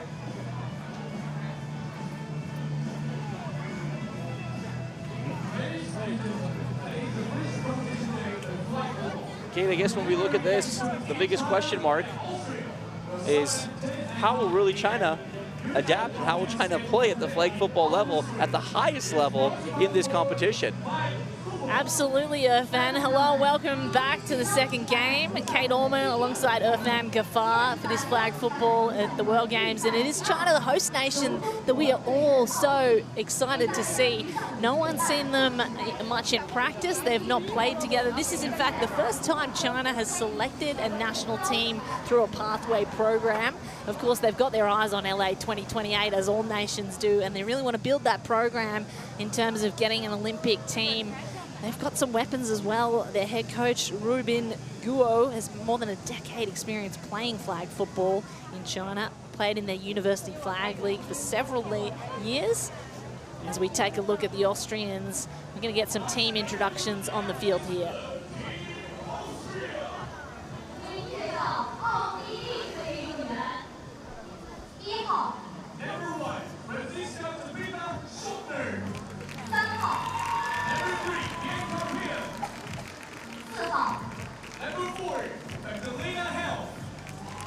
You know, Kate, Austria heading into the World Games here in Chengdu, and the IFAF Euro Flag 2025 in Paris as a top-ranked European nation. So they're hoping to win a medal here in its first competition since 2021. Well, they had a fourth place finish at the World Champions in Finland this time last year. I was there, Irfan. They were not happy with that. They really wanted the medal. They went down in that bronze medal match, and they're coming back. They got their eyes on the trophy cabinet. It's number 10, Saskia Stribny, who is the quarterback. She's been the driving force in this team and in flag football since the early 2000s for Austria. She's got an incredible legacy of success. We'll talk about that as the game goes on. It's so interesting when you look at the People's Republic of China. As you hear the ovation they get here playing in front of its home fans. So China's team, as we meet them, has been compiled through identifying potential squad members through a little bit of social media, through tournaments, and then the official selection process that saw players evaluated based on different attributes, different physical tests, special technical skills, and game performance. So they've got number 7, Haolin Feng, as their quarterback, and we're very excited to see Feng. As you mentioned, a lot of these players come from different sports, and I believe all of them were sort of hand-picked from other sports to build this Olympic program. This is their first test. And I think with the home crowd advantage, and as well as the conditions here, it's very hot. They've got a few things on their side, as opposed to Austria, probably more used to the cooler conditions and more used to a drier kind of heat, even in their summer. China's got an experienced coaching staff, and I think that's the biggest thing when you're trying to bring a group of players together to go in and try and learn something new. So having the stability in coaching to be able to move in and implement that into players who may have never played the game, but they're still peak athletes, I think that's an important thing for China as well. 100%, and you hit a nail on the head there. I think, you know, we could all be surprised by China here. They've got the crowds there, Chinese flags waving all through Chengdu. They've been building to this, the World Games. And while we talk about the Olympic Games a lot, and that's going to be in LA, these World Games, it's a very proud moment for China, for the flag football program. They've invested, they've got a lot of resources behind it. And Austria may just be surprised by what comes at them. 3 Wins zu Hause, fahren wir den nächsten Win im Ausland ein, holen wir uns das Spiel, spielen wir alles, was wir haben, raus, seien wir nicht nervös, scheißen wir uns nicht an, genießen wir es, be a fucking goldfish. Ja? Und jetzt machen wir uns virtual fertig, geht's alle in euch und dann holen wir uns das. So fan, get your translator app out if anyone speaks Austrian. Those are the tactics that we're hearing from the huddle. I don't think you need to just speak Austrian to know what they said there. Be a goldfish. That means forget about plays if they happen and they don't go your way. You know, have a quick mindset, able to turn things around and move on to the next play immediately.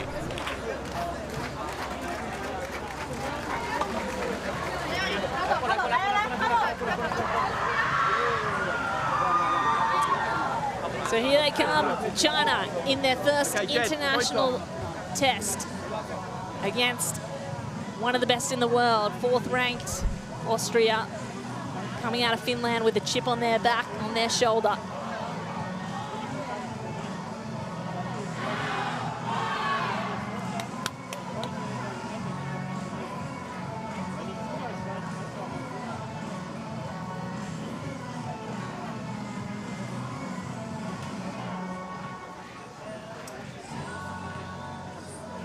It's getting hot as the day goes on here.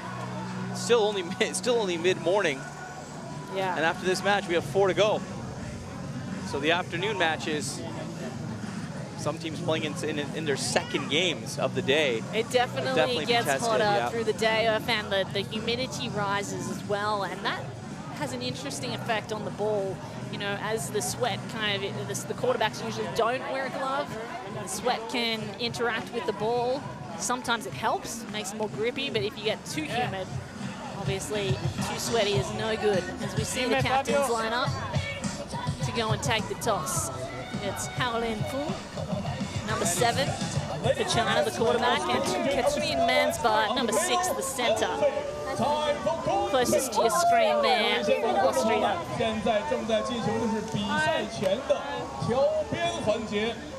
Okay, ladies. You know what to expect from us, and we know what to expect from you guys. Just play hard, play fair. That's all I ask, okay? This is going to be the coin. IFAF logo is heads. It's heads. My name there is tails. That's tails. Austria, you're the designated away team. Tails is our call. It is tails. What would you like? You would like to go on defense first, then? Which way would you like to go? Defense! You want to play this way in the first half? Okay, then, yeah, perfect. Okay, now go back to your team. So Austria win the toss, and they will take defense first. It's going to be Haolin Fu, the Chinese quarterback, the rising star, to take the field on the first offensive drive.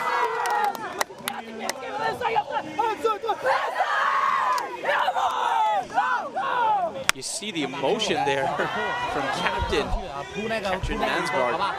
Okay, let's go. Let's go. Yeah, she is a player that plays with a lot of emotion. Katrine Mansbart occasionally has dropped some naughty words in interviews with me previously, but so much fun to watch. Absolutely electric on the field. And continuing to warm up in this heat as the Chinese take to the pitch for the first time.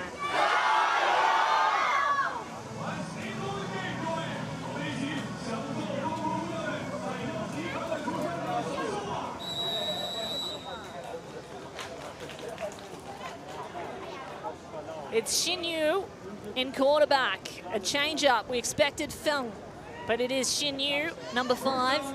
Going to take the field first as China takes their first play of this game. It's a reception, completion, and a short yardage gain. That's a nice way to start things off by Wenzi.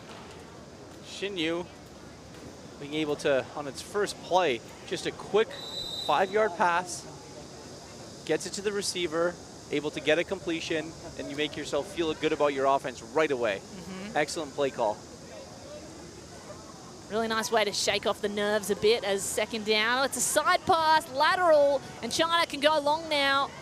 Instead, they use the footwork of number 3, Gao Zixuan. And Zixuan gets a couple of extra yards. That doesn't move the sticks too far.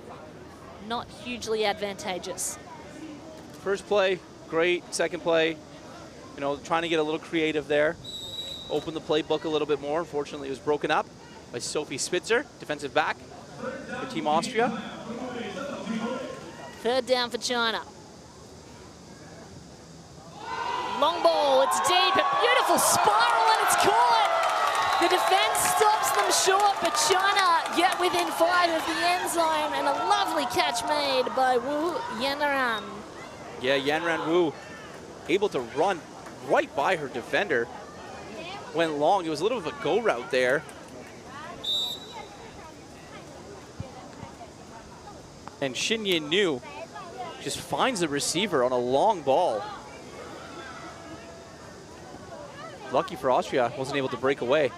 So Xinyu comes under center. This is going to be a short pass trick play. No, she didn't hand off. She's going to throw instead, and it's caught. What a beautiful drive by the rising star. The host nation, China, gets 6 on the board. That is an excellent drive and an excellent way to cap off that drive. A nice little fake play call. Xinyu over to Yanran Wu, able to get it in for 6. My mistake there, sorry, that's number 16, Jin Wang with the touchdown. So Ni Xinyu for the extra point. The rush is coming, nearly got to her, got rid of the ball just in time, and that floats over the back of the end zone to go incomplete. So the 1 point left on the board. The teams will change sides, and the offensive Austria will take the field for the first time. Incomplete there, but China has to feel good about itself after that drive. You get the first play, get out of your own harm's way, and you make the long, advantageous play, and you complete that, and then you cap it off with putting 6 points on the board. Huge for China. So here's Austria. Katrine Mansbart, the team captain. Short under center pass back, and then a short pass forward. Earns them about 5 yards through the hands of number 29, Mara Heischberger.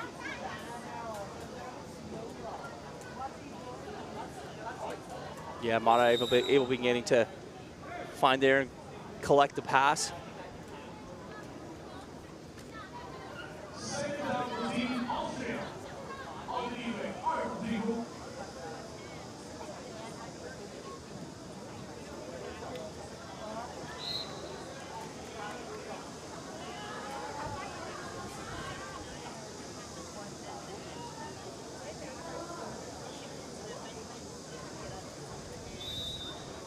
And I think that's the most important thing. We saw it earlier with Canada and Sophie Parker able to get the ball and distribute it around, and that's the most important thing in these games. You're going to have someone that elects to rush you right away. So if you have a quarterback that's able to sit back there, have some patience, but able to make quick decisions, you know, you're going to be successful, as you see her under center here.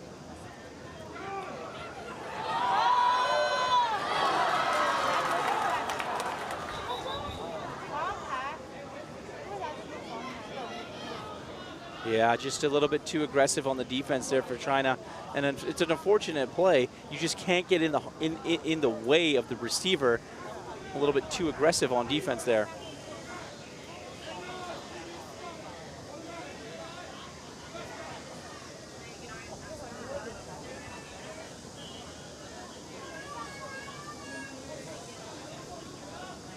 Yeah, Tianhua Zhang didn't even look at the ball when she turned around, kind of just went right at the receiver.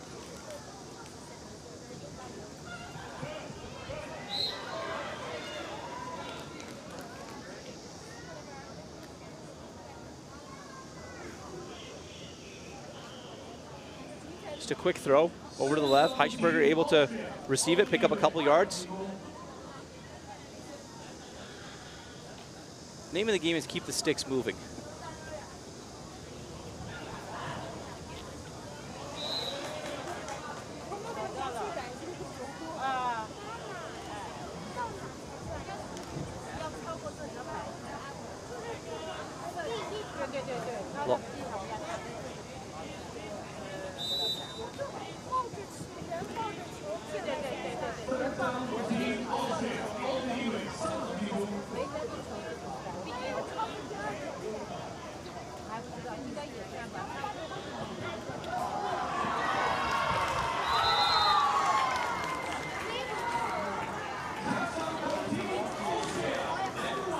Yeah, that's just an easy play. Quarterback backs off, nice little route across the middle.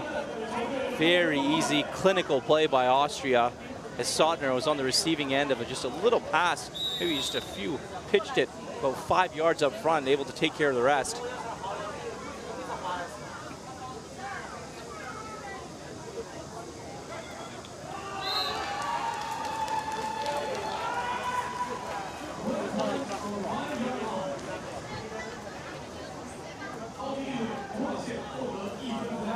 Yeah, Austria just cut through the People's Republic of China's defense on that entire drive pretty much. Went down, and accomplished what they wanted to do with ease, and that was put the ball in the end zone.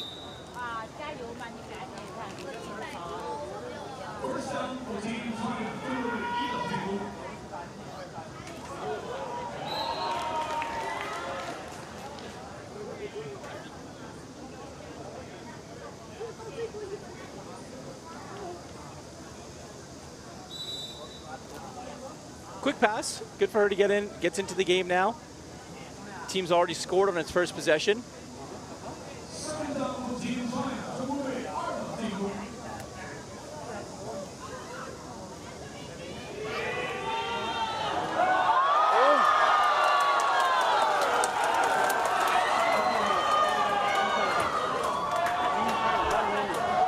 Lin Wen-zi, take a look at this throw.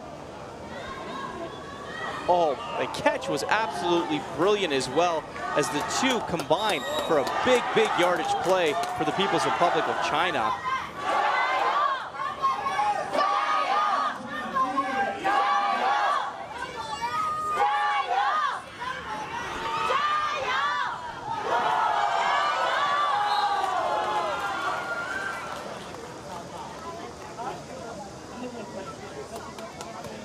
Yeah, Wen-zi making a move right here, just able to evade the defensive back that was on her. Number 8 for Austria doesn't pick up that flag. She's walking herself right into the end zone.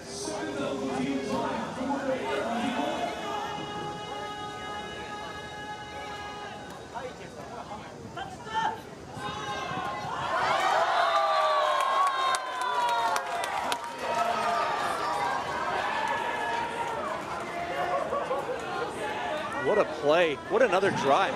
2 different quarterbacks for China in its opening 2 drives. 2 times they've gone down the field and scored touchdowns. Excellent play calling, excellent working communication by the People's Republic of China.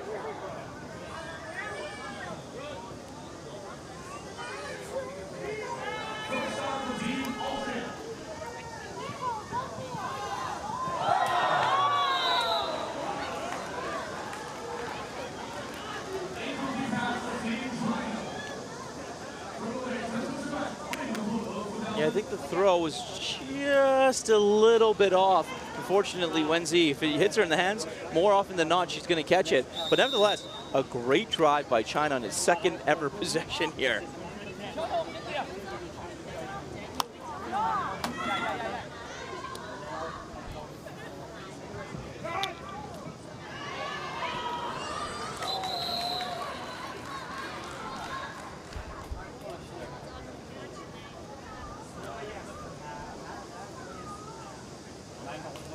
Yeah, Kugler able to come across the middle, collect that pass, move the sticks forward.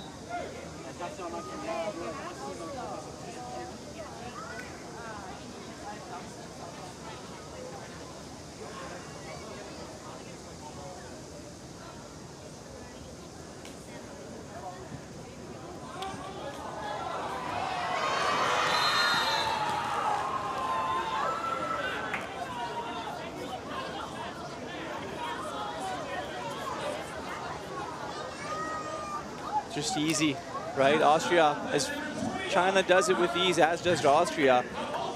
As Shribny steps back and finds Heischberger, able to make that long route across the middle, cutting across to the corner. Easy 6 for Austria. Yeah.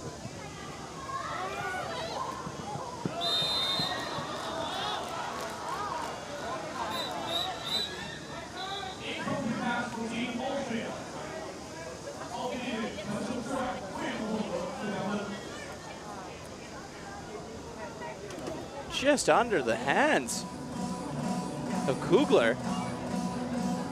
Almost thought that there was a definite possibility for her to able to come up with it. But you're Austria, you know, the head coach spoke about how much that they wanted to improve and how much he thought that, you know, they were going to go and be a nation that can be reckoned with and definitely be a force. Our goal is to qualify for the Olympics in 2028. He said these competitions are a step towards that. They know they need to be in the top 3 of the World Championships. So again, this is a stepping stone. You see a cooling break period happening here now. You didn't see one in the first game. You're going to see one now and probably all the way through the rest of the day, as it is very hot here, very humid. So the decision by the officials and by the organizers of the event to have these cooling periods is obviously for the paramount and safety of these players. Up. Get your ass back, and you can come down. Tell all of them. I need them to hear. Get back and come down.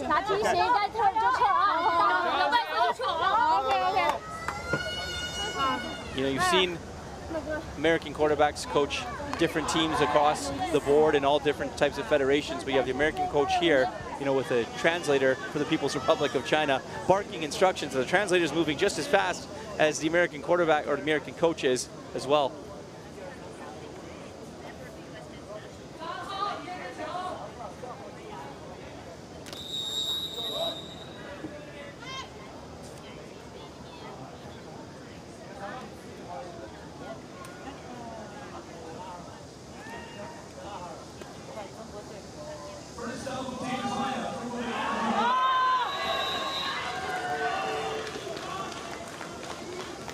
Spitzer just being able to get in the way, bat the pass down. Fortunate for China.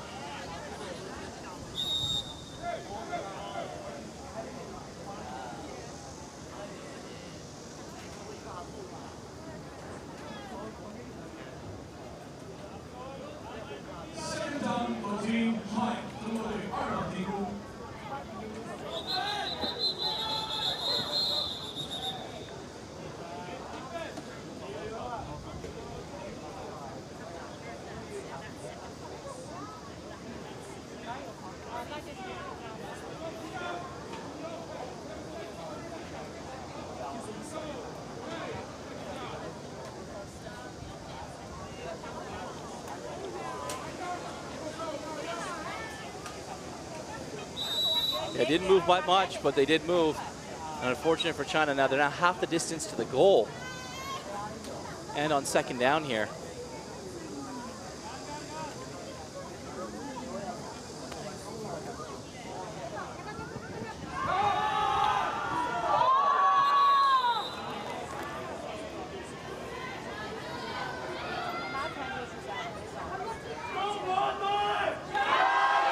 Yeah, Jinyu unable to find Wenzi on that.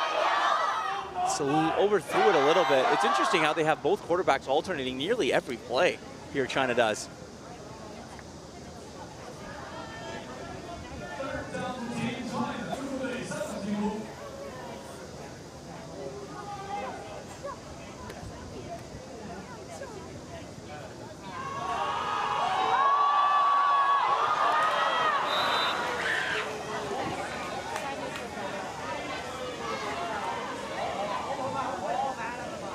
Yeah, I think the throw was just a little bit off from Jinyu.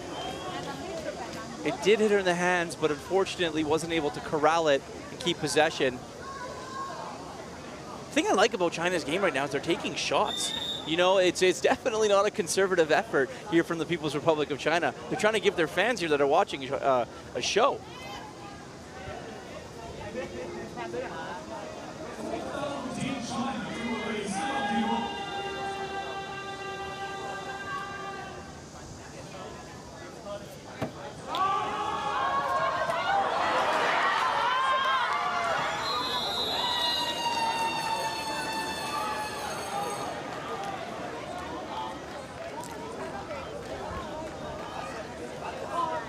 First interception of the tournament, yeah, absolutely. And it was just an unfortunate play for the People's Republic of China, throwing the ball into traffic. Great defense by Austria, and Sophie Lisa Einfeld able to come up with it. And you mentioned gain another extra yards, but for the People's Republic of China, you know, it's one of those things where things were going so well, and then the unfortunate part is you throw it into some traffic and a turnover happens.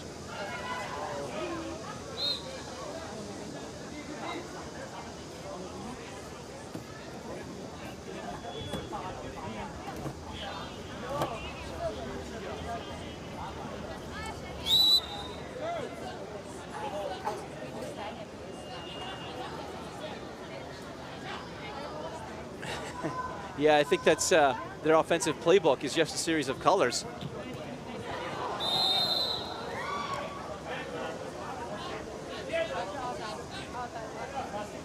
Well, I think Sodner had her eyes wide open at the end zone before she caught the ball. There was nobody on her on that play. And she was able to get the catch, or not get the catch. The ball was thrown to her. She dropped the ball, but a wide open walk into the end zone, what would have been. Instead, we're on third down.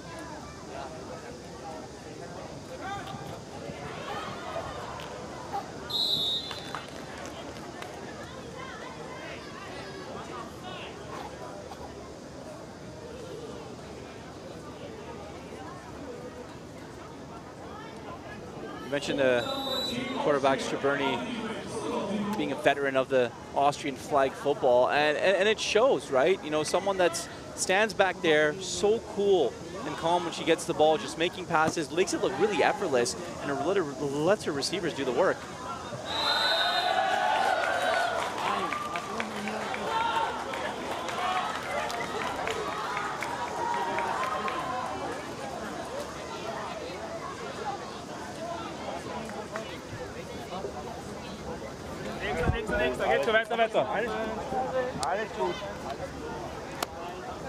It's a big defensive stand if you're China, and unfortunately for Austria, that's true drops that you gotta have.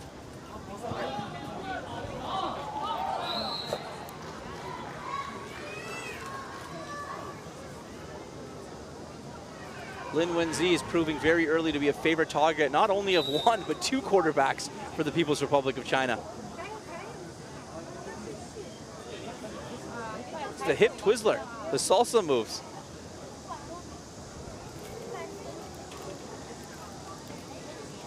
Second down for Team China, 中国队2场进攻。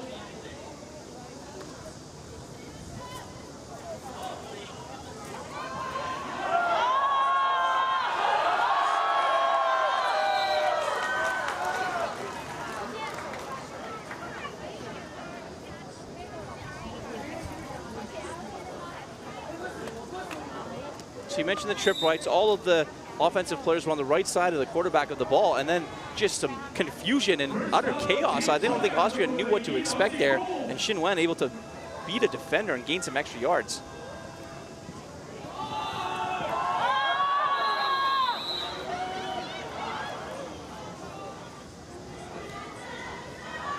Lin Wenzi has been absolutely all over the field early in this game. Oh, hits her right at her fingertips. Ball a little overthrown. Unfortunate for China, but they are playing that entertaining brand of flag football right now. Really, really, really fun stuff to watch.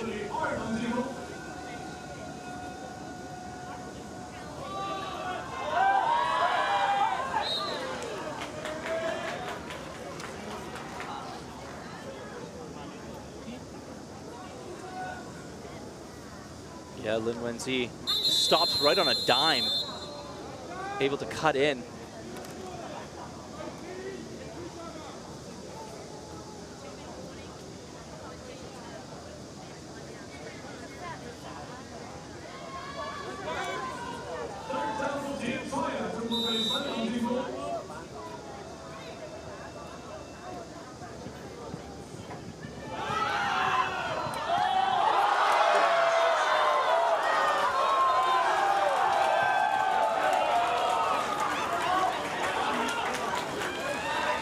An absolutely incredible throw by Feng Haolin.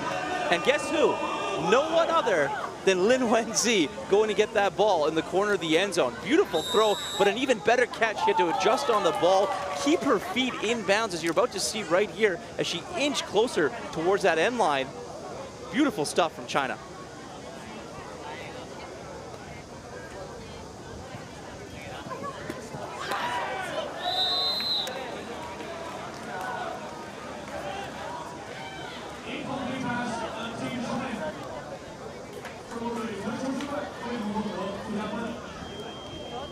Yeah, just a unfortunate miss there for China, but if you're the People's Republic of China and you're the head coach and you're these players, you have to be ecstatic at the way that you're able to come out right now and work the ball and move the ball on offense. You know, now it's their defensive play, hopefully, that if it picks up to their offense, they'll be cooking in this football game.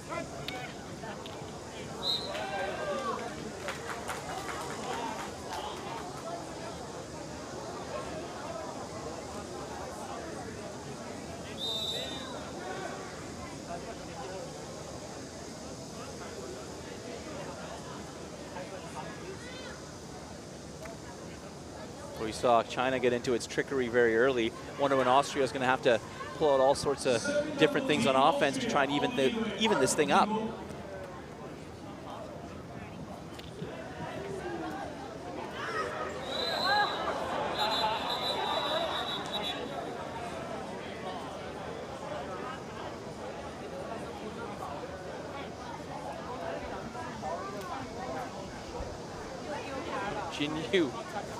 Jinyu Wu got a little too aggressive here at the tail end of the play.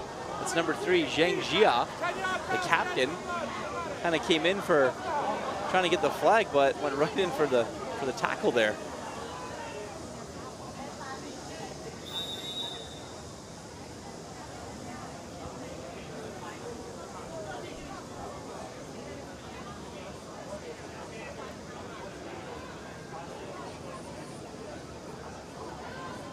First down of Team Austria, auf die 1-0.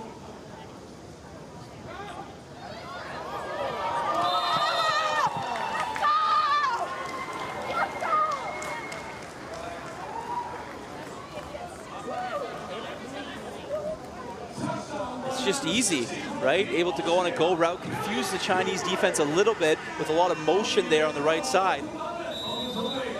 And then you see Kugler getting wide open. She had about 2 yards in front of the defenders.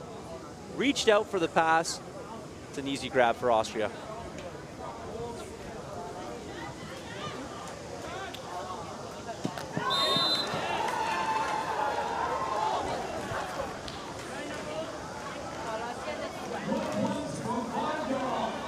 See Straburni walking off with a smile. That play call was excellent. Kugler just came from the right side of the field, crossed all the way over in the back of the end zone. China a little bit lost on defense. For as great as they've looked on offense here, Kate, in this game, it's the defense that where they've looked a little bit puzzled. Okay. You know, push it.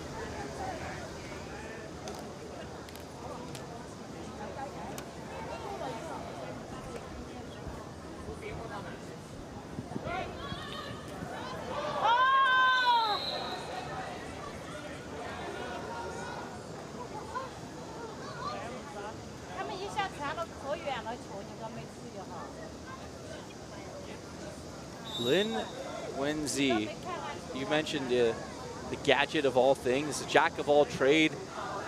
She's got everything in her bag and she's cooking right now.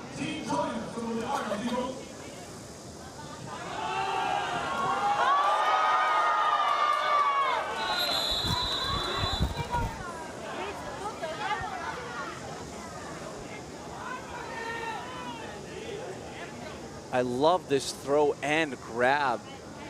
Jinyu just able to find her receiver, and that's Zhuan.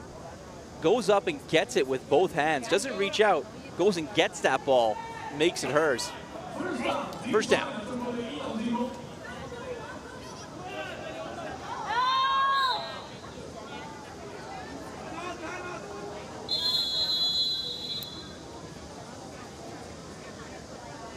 We're 19 minutes and 13 seconds into this first half, and the playbook has been used front to back for the People's Republic of China. We have seen them throw absolutely everything at Austria's way and confusing them, making brilliant plays left, right, and center. Obviously, you know, you look at Lin Wenzi, the recipient of a lot of passes and a lot of catches, but credit to China, credit to their head coach to be able to go in and execute the game plan right now.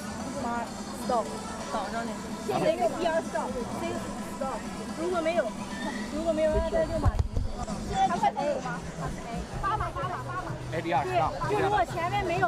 fine.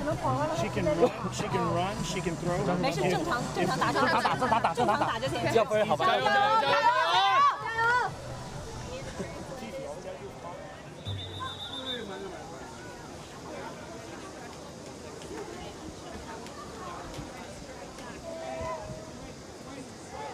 You hear the People's Republic of China head coach saying she can run, she can pass. So you look at the roster right now, who's running, who's passing. It's definitely all of the players for the People's Republic of China.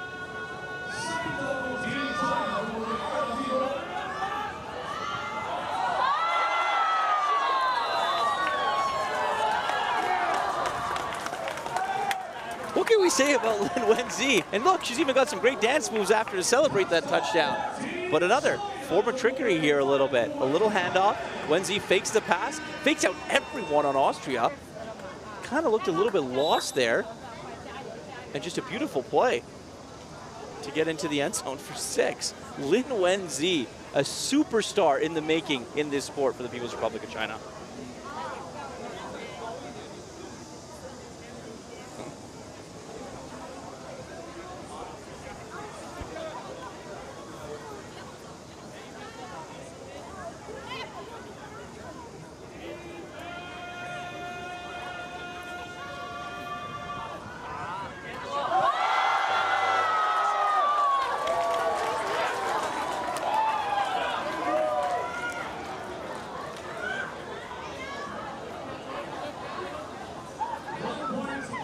I think that play is going to count, but a throw, what a grab.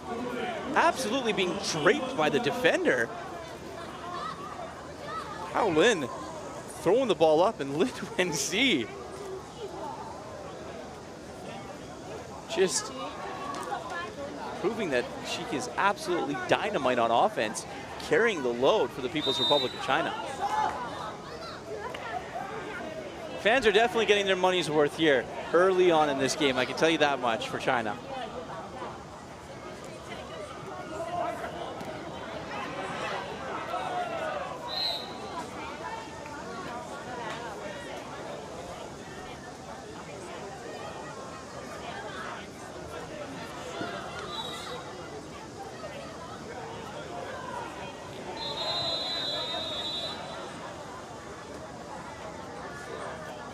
That is some savvy play by Austria. Not rushing things, not panicking, knowing where they are situationally on the football field. They only needed a couple of yards to get that first down. Clock would have stopped. Gets the first down, gets out of bounds. Clock stops anyways. Down by 5, 22 seconds left. So they can actually have some room to breathe now as we enter the very late stages of this first half.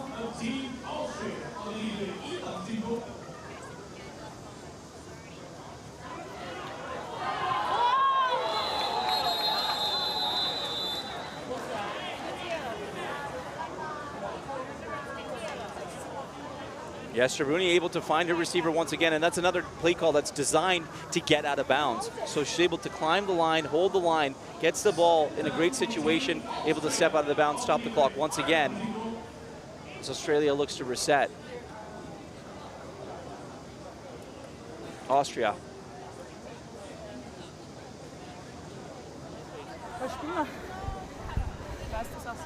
Ja, wir haben leider eine Kamera, genau. Ja, passt. Was haben wir ein? Gehen wir mit Second on, Theater. Das ist jetzt auch short.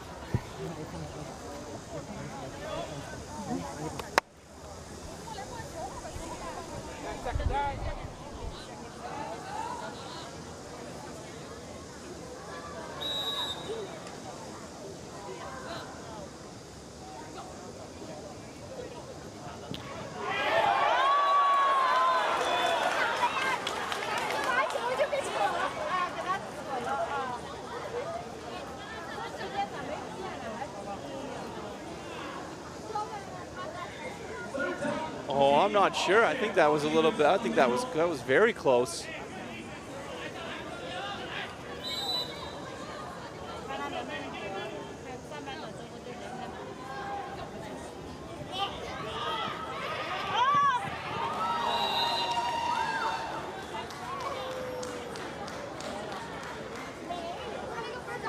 For this entertaining brand of football that the People's Republic of China have played, the clinical, clean, precision football that Austria has played is the reason why they keep finding themselves back into this game. Straberni over to Helm, easy route, easy way to move up the field. You know, not exerting too much here on offense. I really don't think. They're just finding ways to make big plays after big plays.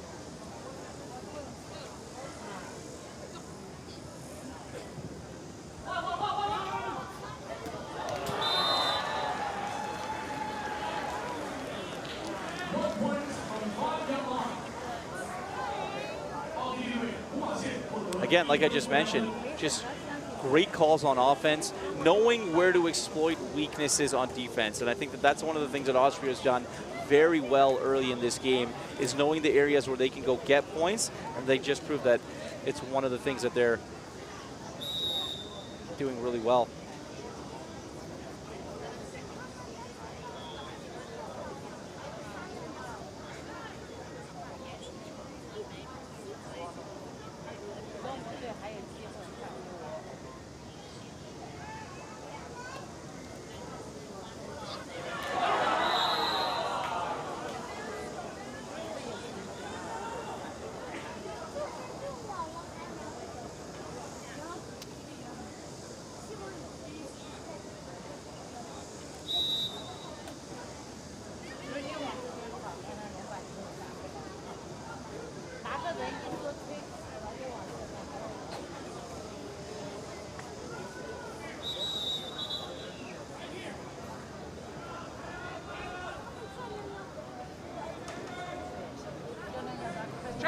So China will take a timeout to talk things over here. Right here. She can fly. Okay, now we're going to switch it though. I want you to go to quarterback. Lynn, I want you here. I want you to be B. Okay. Yara, you're going to the middle about 7 or 8 yards. We got corner post. We got corner comeback. You and Lynn, move and play 2 quarterbacks. OK。哎，勇者，往深的跑，牛可以拽哈。OK。往边领哈。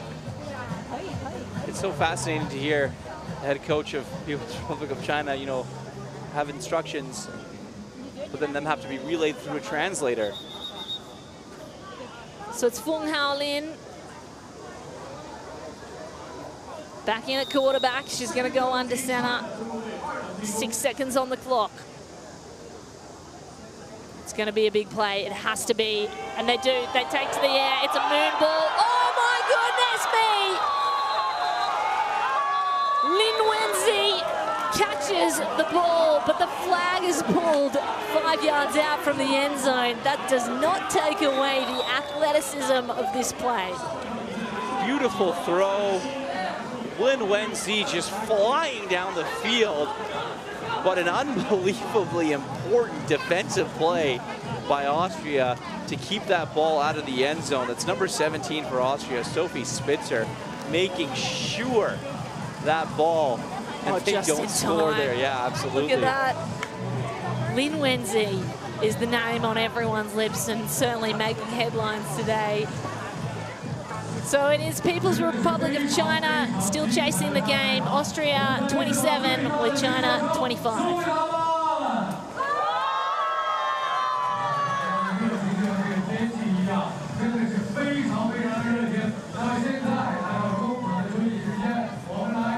With the crowd building here, Irfan, we're in for a really hot second half. Here's a look at the highlights from the first half, and the 2 quarterbacks going 1-2 punch for China has really been the highlight of the game so far.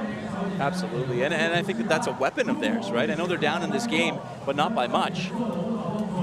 And you look at just a calm, cool, collected play of Austria, seemingly never really think that they're in danger, whether it's on offense or defense, because of how smooth they play. You mentioned from before in the world, you know, they're obviously played and executed at a very high level. China looking to get to that level here very early on in these games. Both quarterbacks, all quarterbacks showing that they have the arm strength to take it all the way to the house in one. That was such a good play by Austria. Really gave them some momentum. Of course, both sides showing they can do it. I think really interesting to see how China is going blow for blow with this #4 ranked team in the world. Yeah, and I think for the People's Republic of China, Kate, you look at, there was no expectation for them, and, you know, baptism by fire, and that's exactly what it is, but they are hanging in. They're actually the ones that are throwing the first and second punches, and Austria is the one that are having to respond.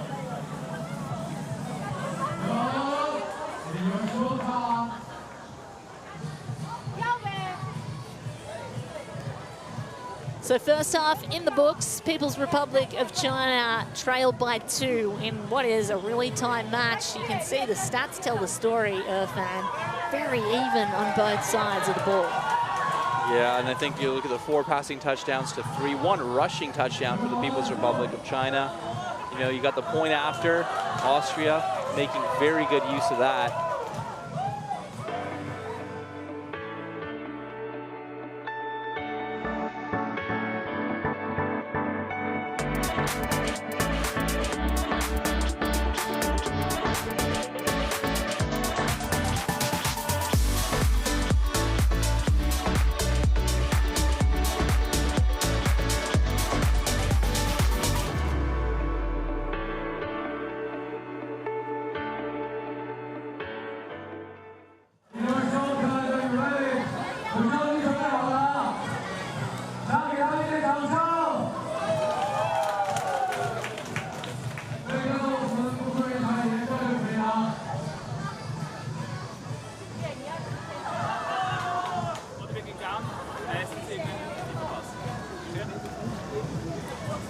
First down, from it, picking up with a play down, stop. 80% chance to come. This is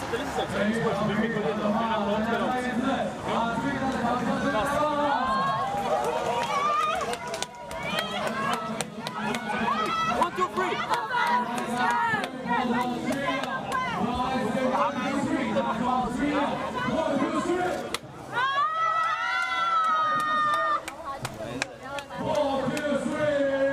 Just under a minute to go now. Fans getting excited. It's a wonderful helmet type of hat situation we have going on here. A few football heads around, Irfan. Absolutely, and I think football fans. And that's the beautiful part of flag football, right?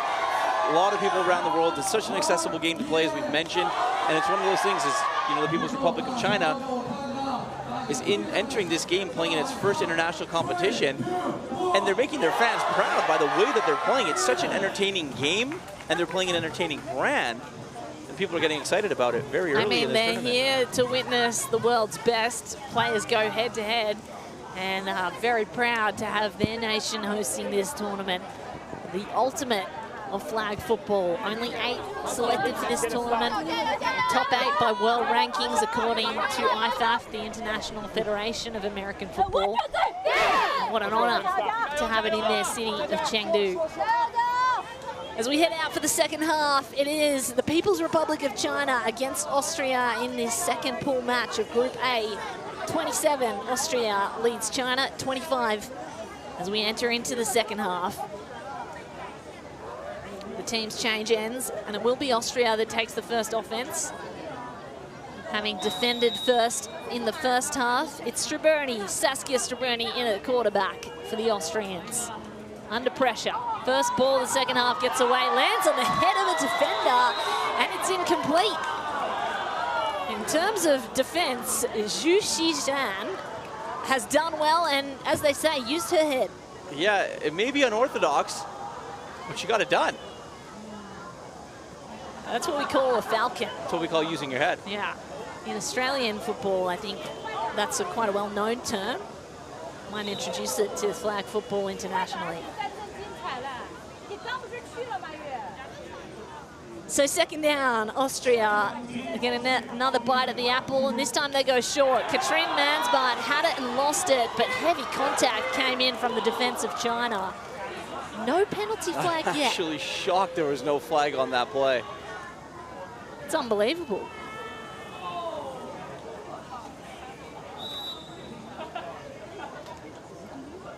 She may have just dropped it before the catch, but looked like the defensive player was in her way, maybe just holding space. Nevertheless, they get a couple of yards this time through the hands of Franziska Tabitha Sotner. That moves the sticks. It'll be 4th down, though. They've still got a long way to go to that first down marker. Yes. Still 21 yards. This is a big play for China. In fact, 12 on defense. yards. My apologies. So Straburni on 4th down. China want to make a stand. Straburni wants it all and gets none. That goes over the sideline as Kugler. It was out of reach for her. So the Chinese with a brilliant defensive stand. Yeah, you mentioned Straburni wanting all of it, and she got a little bit too much of it, throwing it about 5 yards out of bounds. But that was always a tough throw to make, right on that sideline, you know, as Kugler was just hugging that sideline, hoping to get that ball. And, you know, you have to put that ball in an absolutely precision place.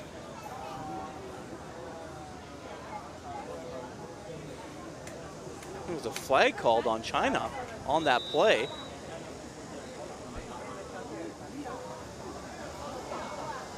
So they might even get to replay this. It looks like it's going to be a replay, 4th down. There was a flag. Defensive penalty on China. So Straburni gets to take this one again. The rush comes really fast. She goes down the middle. Kugler couldn't hold on, and the defensive China stands tall. Twice that they've come up big on defense. Kugler turned around and looked at the official. I think she wanted a penalty there. Might have a case for a little bit of a hold. I mean, Chu Zitong did really well to get there, and I think positioned her body just well enough that she avoided the penalty. I'm really impressed by how the Chinese are actually using the rules here, Irfan, as well. For a new team, they're just towing the line of between penalty and okay, and they're going to take over on offense now with Fung Haolin at quarterback. Trick play, lateral, goes forward instead, and the yards after catch, impressive by Wu Yanran. Yeah, Wu Yanran just had a couple of those where she's able to make defenders miss. Little trick play. Shovel pass and number 9.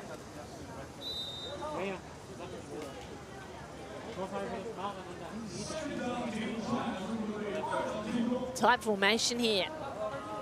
Fung Haolin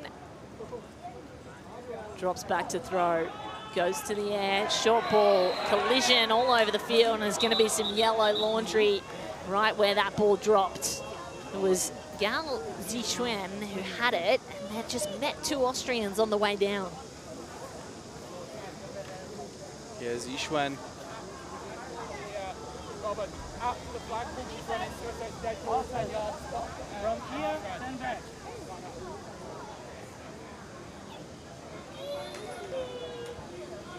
Take a look at the play here. So definitely some contact. It's where the flag was from. Unfortunately, you can't have that much. Yeah, that's the problem when these players are running so fast. You mentioned it earlier. What's not a physical sport, so to say, but there is some physicality involved in it. So 3rd down for China. Fung Haolin with the crowd behind her. Defenders split. She gets to her offensive player, that's number 8, Lin Wenzi.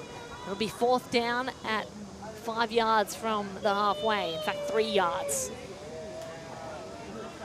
Yeah, Lin Wenzi getting the ball there, able to move it forward. And we're at the point in this drive, when you look at it, it's probably going to go to one of the favorite receivers here on this one. And you could bet Lin Wenzi might be all over it. High snap, nearly lost it. Oh, that's beautiful. Gets over the halfway line. That's a 1st down for China. Great pass. Quick, into some trouble. As Feng Haolin fires it forward. Yeah, great hands by Gao Zixuan. One of their top receivers has been involved in a number of plays so far. They're going to get 3 receivers on the right here. Some interesting routes to be run. Fung Haolin, lateral, double lateral.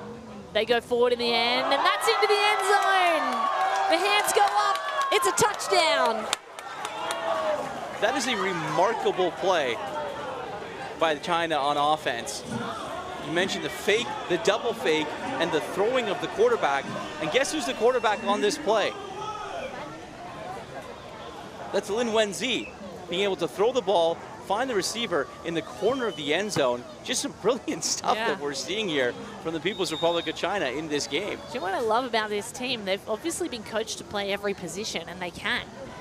Now there's two quarterbacks, Feng and Xu Yan. They go to Xu Yan. Over the top, to the end zone. Oh, that's lovely. 1 point is good. In fact, they went for 2 from the 10. That gives them 2 points ahead, and that's crucial. Lin Wenzi throws patches, Lin Wenzi catches passes, and that's a great play design for her to be able to come across, cut right on a route up to the back corner of the end zone. And the People's Republic of China back on top again in this game. China celebrate. They are now a touchdown ahead of the Austrians, 4th best in the world. Hip twizzle and shake on the field there by Mara Heischbarger. She gets 5 yards. They'll move the sticks for a second down at the 15. Through all the flash and greatness of the game that has been for the People's Republic of China right now, Austria still very calm and cool. Don't look too shaken, especially when they head out on offense. Rush coming over the top, gets to Mansbar. Mansbar, yards off to catch. An extra 5, but the defense stands tall. They drop her at the 20.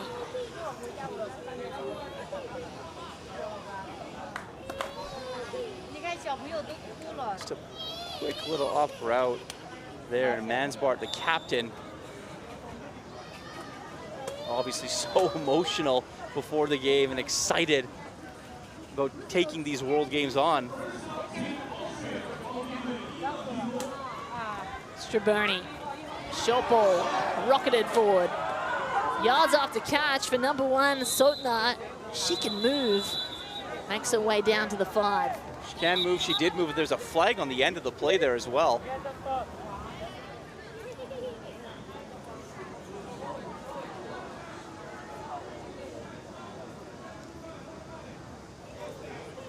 So it's going to be an illegal contact on Jia Zhang, number 23 on the People's Republic of China. So they're going to go all the way up, half a distance to the goal. And that was just a great offensive series by Austria. What a drive put together by Straburni, the experienced quarterback. Has 2 national titles, 2 Champions Bowls, and they are coming for this World Games medal. Long ball to the left way, went right and through left. That's beautiful. A touchdown for Austria. Puts them back at level scores. Yeah, Magdalena Helm is going to target that Straburni has liked to throw the ball to. Straburni goes one way, Helm goes the other way. Utter confusion you can kind of see there for the People's Republic of China, and just find yourself wide open in the back corner of the end zone. Makes no mistake on that play. Getting right back into this game.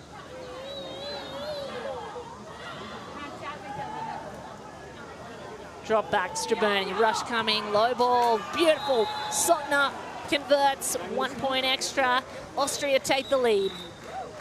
Sotner's done this a couple of times here in this game where she's able just to race across the field. Straburni takes 4 or 5 steps backwards, gets in position, and she's looking the entire way at Sotner, who makes no mistake.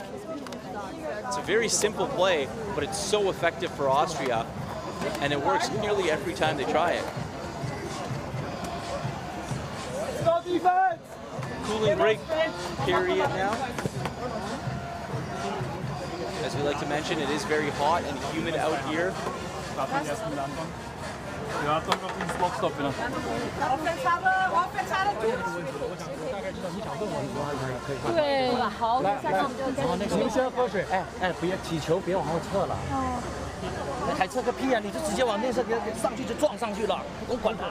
Well, we've said this name a number of times today, haven't we? Lin Wenzi, quickly establishing herself as a name to watch in this flag football international world. What a player. She has done it all. She has thrown, she has caught, she has scored for touchdowns. But I think it's the shiftiness of her moves after the catch that really made her an offensive weapon. Well, I think the versatility is huge, right? One passing touchdown, one rushing touchdown, one receiving touchdown, one point after touchdown. We haven't said her name enough. No. If you look at the stats there, for the amount that she's done in this game and what she means to this team, it really has been very pretty to watch. She's got one of everything. And I think one of the things to note about this team in the People's Republic of China is they have so many good athletes. Now, whether they have never played flag football before or they've been in completely different sports, being able to learn this game and play it at a high level is a feat in its own. And Lin Wenzi is definitely proving that. What an exciting player to watch. And what an exciting team China have proven themselves to be so far. The host nation of these World Games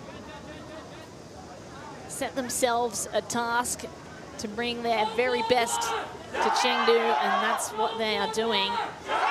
Bring it right to these international champions, the Austrians, number 4 in the world. China just going blow for blow. They are 1 point behind. They're going to take over on offense with Xin Yue, their quarterback. Lightning fast ball, got it away in time before the rush. And the reception made at the 20. That's number 16, Wang Xin, the center for China.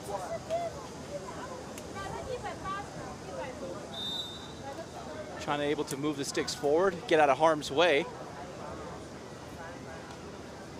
Only about 8 yards away now from getting a first down and a fresh set of downs as they enter the Austria territory. Xin Yue rockets it downfield. It goes incomplete and the 20, and there's some good defense being made now by Austria. They seem to have figured out China somewhat. Yeah, I think it was just a little bit of a confusion there. Those fingertips there. Last second fingertip there. Bianca Pam, the rusher, playing on defense now for Austria. Nearly an interception, just a few inches lower, and she probably was taking that the other way to the house. There was a flag on the play, but it looked like the official picked it up as we're still in the same spot here.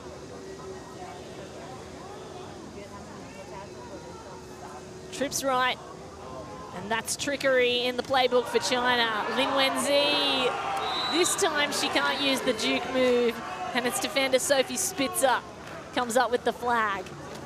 Yeah, Sophie Spitzer all over Lin Wenzi on that one. As soon as she got the ball, Spitzer just stood her ground, shadowed her. Wenzi, for as shifty as she was, wasn't able to make a move there to get past Spitzer. So, Niu Xin Yue back in a quarterback. Snap is good. Rush coming. This one's going to be long. Oh my goodness! It's Lin Wenzi. You can't stop her. She's back to the house, and China go up 6. We're not only watching history in the form of the People's Republic of China playing in this game internationally, but we're also watching history, and we might have one of the best individual performances in a game in flag football history as Lin Wenzi is able to dart past the defense. My goodness, she's doing it all. I want to know everything about Lin Wenzi, and when she's playing again, keep watching this space. And that one goes incomplete. And so they miss the extra point, but Lin Wenzi, multi-sport athlete, chosen for this Chinese national side, gets another touchdown. That's 2 to add to her already impressive stat sheet. It really is unbelievable to watch. The more and more you watch this team, the more and more you have an appreciation for what they're able to do right now at such a high level. Austria is a very strong nation in flag football. Ranked number 4 in the world, back on offense. The top-ranked European women's team, Austria, being shown how it's done by the new stars, China. Everyone missed the flag there on Kugler, and I think she thought that someone reached and got her flag, but she didn't, so the play was kind of stopped. Oh, wow. She could have kept running. They stopped just short of the first down marker.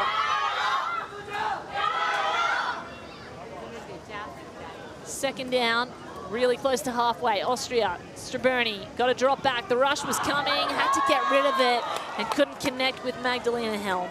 Yeah, it was a great rush by China, being able to get up and into the face of the quarterback, and unfortunately disrupted the way that she was able to throw the ball. She had a receiver open in Magdalena Helm, but because of the rush of China and because of disrupting the eyes of the quarterback, she wasn't able to make that throw perfectly. Mansbart back at center. Straberni waltzes up to the center player, and that's a beautiful catch in there, and Caroline Kugler holds it in. That moves the sticks and gets a fresh set of downs. Yeah, we mentioned Lin Wenzi so much, but Kugler also is turning it into a favorite target for Straberni. 5:20 to go in the game. Straberni fakes one throw, goes long instead, deep to her favorite, Caroline Kugler. And it's a touchdown, Austria. Yeah, we mentioned the favorite target. Sometimes it's what you have to go back to again and again and again if you find yourself in trouble. Kugler was able to walk around her defender there, walk her way into the end zone.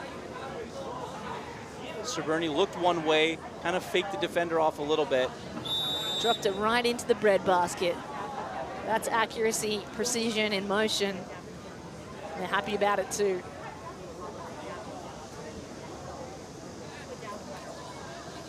So 1-point conversion on offer for the Austrians. The rush came really fast and had to get rid of it. Does so in time.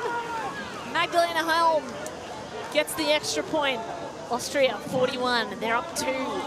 Now you have to give Straberni a lot of credit there because she stood in the pocket and she kind of just waited and waited and waited until Helm was open and the pressure was coming, and as it came, we're able to release the ball, and Helm's in the back corner of the end zone waiting wide open, the extra point. Huge for Austria to be up now by 2 with 4 minutes to go.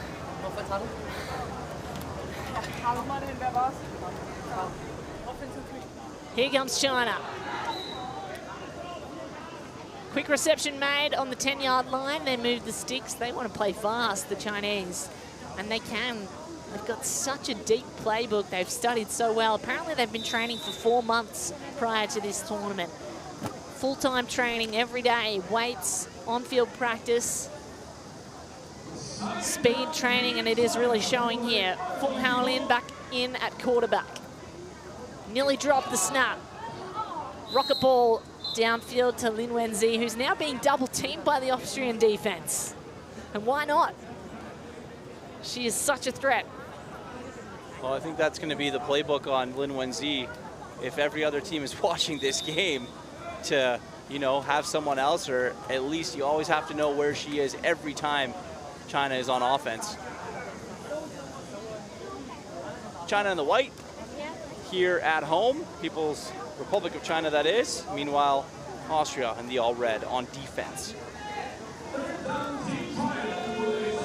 Fung Hao Lin, the rising star for China. Oh, what a catch! Got the feet in as well. It's Zixuan, the receiver, gets the first down. Yeah, Zixuan kind of just falling to her knees there.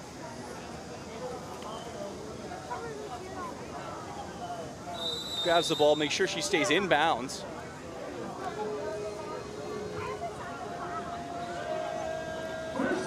Approaching the 2-minute warning, Fung Hao Lin. Ball over the top, Lin Wenzi meets 2 defenders. Her flag pulled at the 10 and the clock continues to run. We'll probably get to the 2-minute warning here. Yeah, just a great throw, and Lin Wenzi able to come across the field, get into space and find that little cushion there. So it will be the 2-minute warning here. A bit of extra time for China to talk things over. It's effectively an extra timeout for both teams. Now as the 2-minute clock ticks over, that's when, if you go out of bounds, the clock will stop. So there's an extra added element of tactics here, depending what route you choose to select. Lateral pass here. They go inside instead. Gao Zixuan. Gao Zixuan! She goes in, she's dropped. It looks like stopped just ahead of the touchdown marker, of the end zone, that is. Gee, she's close though. Yeah, you look at that little lateral, and you thought it was going to be a double throw, but it wasn't. She ends up running just shy of the end zone. They need a yard, China. Flag pulled triumphantly by Sophie Spitzer, the defensive all-star for Austria. There's whistles all over the place here.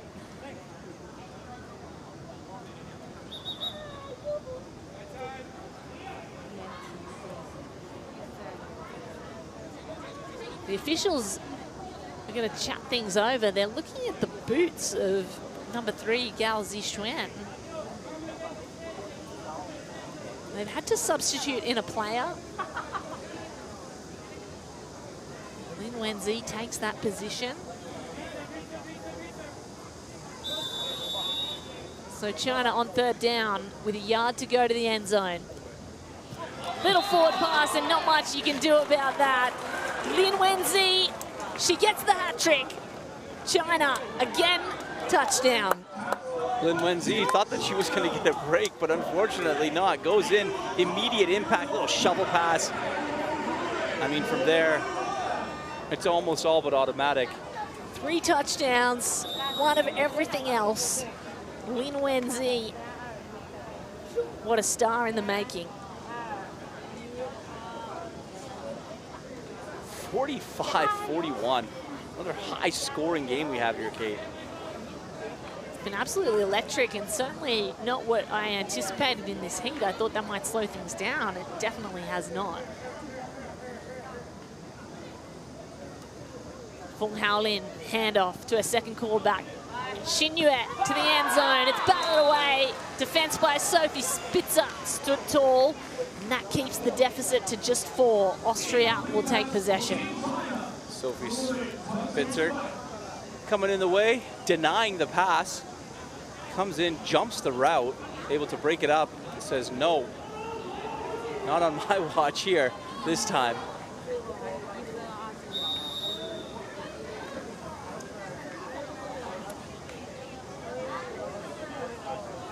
So Austria, 1:22 on the clock. The top-ranked European team in these championships. Both teams looking for their first win in this tournament. These pool matches are crucial.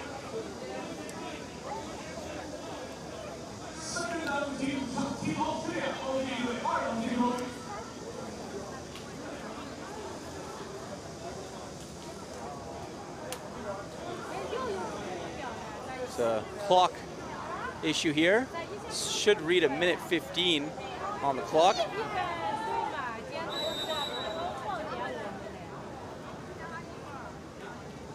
Mansbart, snap to quarterback Straberni. There's room to move for Sotna. Sotna can't get past the defense of Zijia.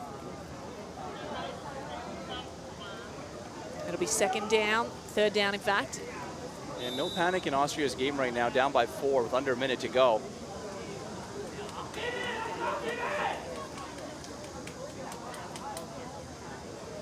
.48 on the clock. 2 yards to halfway. That gets them a fresh set of downs. That's all they need right now, Austria. With the rush coming, they get the yardage. Sotna gets out of bounds. Clever play, stops the clock at the 20.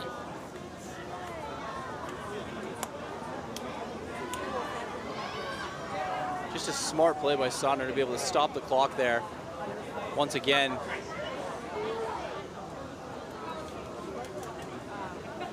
give their team a chance to move the ball forward.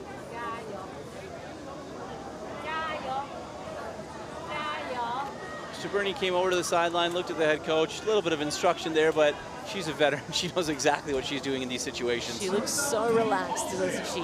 Chasing the game, 4 down, no problem. Straberni, rocket ball straight to Sotna. Sotna, yards after the catch. The flags are still there, but she stopped herself short of the end zone. Okay, this is tactics coming into play now. They've got 24 on the clock. They wanted to stop the clock before getting the touchdown so that China won't have a chance to respond. It's a very, very smart play by Austria, not going into the end zone to score and give China the ball back. But how about the presence of mind of Sotna to stop herself short? I mean, if I'm a player, I'm going all the way to the house every time. You're going to want to score all the time, but it's smart that his tactics, that's the reason why they're ranked number 4 in the world. Yeah. Austria taking a timeout. They need to use this wisely.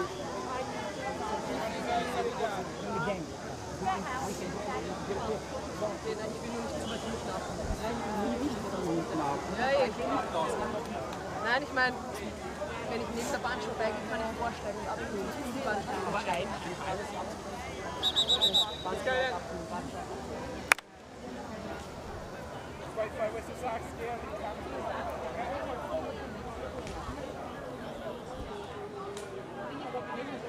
So this play is all important.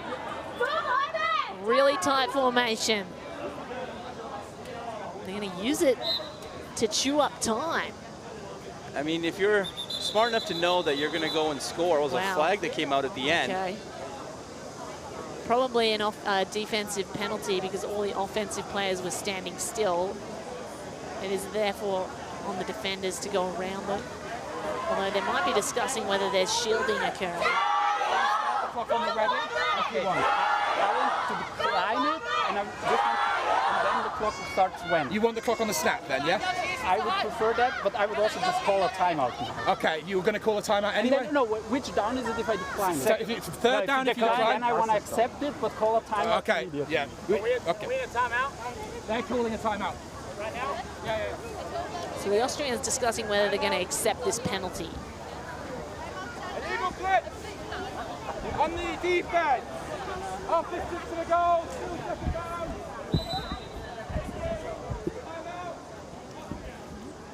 So just when you thought you couldn't get any closer to the end zone, that penalty puts Austria half the distance to the goal, which is a matter of inches away, and they take a timeout with 10 seconds left on the clock. Austria in a scoring position, but they're not there yet. They are still behind China. They are just putting all their chips on the board here. So an illegal blitz, I mean, maybe a little bit of lack of knowing, situational awareness. China probably didn't knowing that they could have had to have their arm up in that situation because they were so close to the end zone and there was no time left on the clock. So Austria taking full advantage of that, being able to extend its break time here before potentially going ahead and winning this game.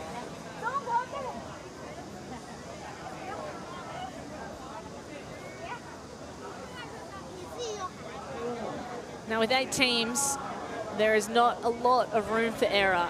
You want every game, every win in the bag. This one's important. Austria on 3rd down. This time they throw. It's caught, it's easy, it's a score, and that puts them in the lead through Sotna. Another play for Sodner. It's one of the exact ones that they've drawn up every single time for any one of her scores. She's able to cut across there. Just brilliant. Timing, perfect. Positioning, pinpoint. Well, I think the biggest thing about Austria as well is that they're just so calm and relaxed in any situation. Nothing seems to faze the quarterback, nothing seems to faze the coaching staff or any one of the teammates. So with 8 seconds on the clock, China are going to have very little time to play with. Austria happy to forego the extra point. They don't need it. It won't make any material difference. If China score a touchdown, they go up either way. So they have 8 seconds. 1, maybe 2 plays, depending what occurs. It's going to have to be a big throw or a lot of yards after catching. I mean, I've circled on my team sheet. Get down the field at least once. Number 8. And I think Austria knows that as well. Number 8. Look for Lin Wenzi. They are split. They go long. There's not enough on it.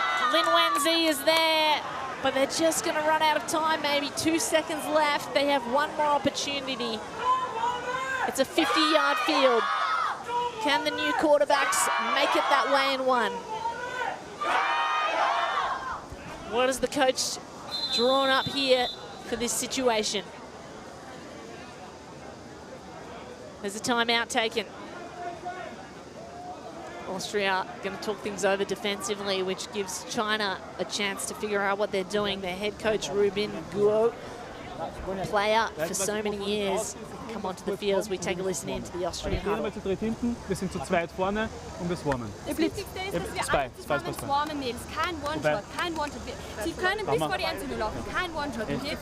Swarmen, swarmen, swarmen. Doppelter Cäsar, kommt zum 9 Tor.往左看，然后朝右边。 Look over here. OK， 一定要往左看哈。使劲传啊！ Look here. 使劲传，他使劲跑，使劲跑。OK。哎，硬一点，最后一球了。OK。加油！加油！加油！加油！加油！加油！ So Coach Patrick Alley is signaling what side to turn for the ball, I believe. Look to the right shoulder, he said.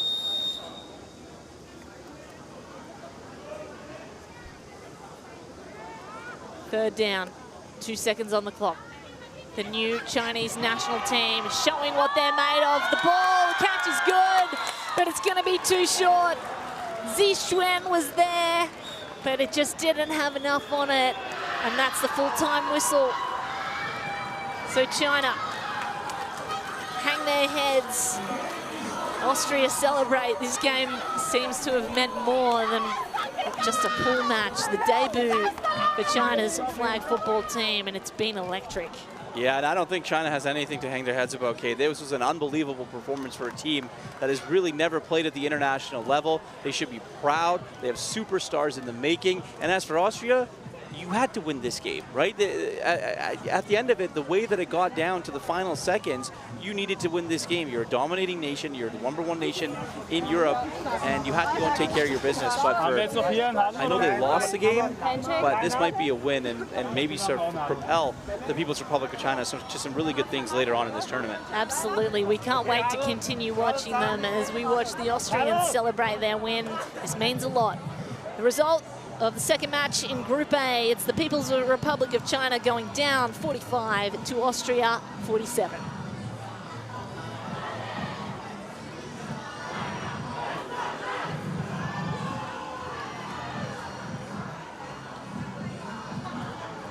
So here's a look at the standings. It's the USA in the lead after the first two matches. Austria in second, both of those two getting the 2 points, and the others still searching for their first win.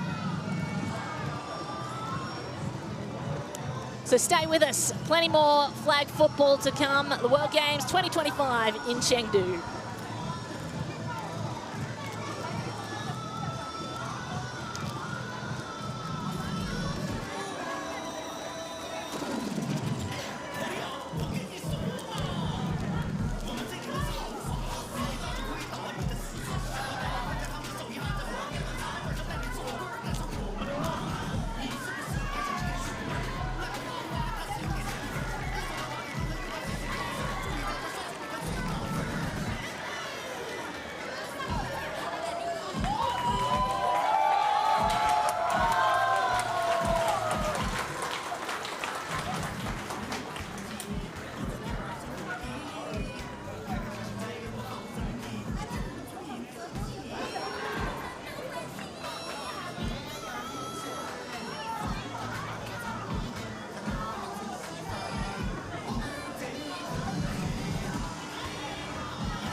Hello and welcome back to Chengdu number 7 High School at the Eastern Campus Athletics Field. The World Games 2025 in Chengdu. We've had already a brilliant day so far in women's flag football. We've seen USA earn its first victory. We've seen Austria earn its first victory. And now we will see Great Britain take on Italy. Fascinating matchups all around.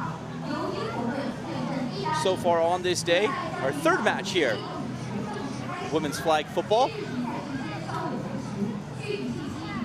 Flag football on its way to becoming an Olympic sport in Los Angeles in 2028. Very entertaining.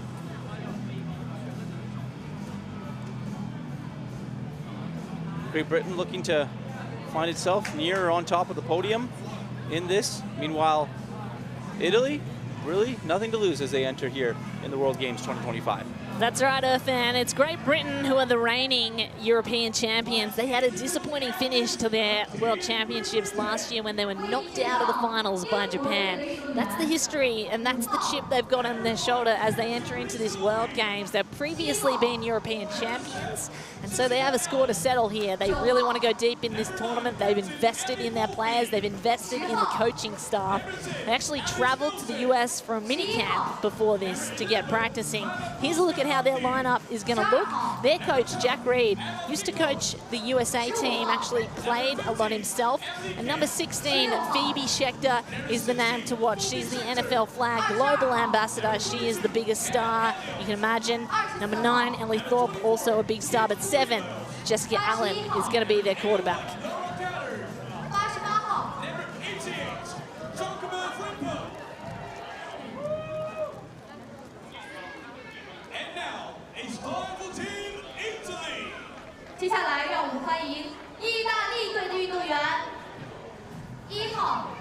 Number 1, Ellis Fumani. 3 号 Number 3, Carolina Busula.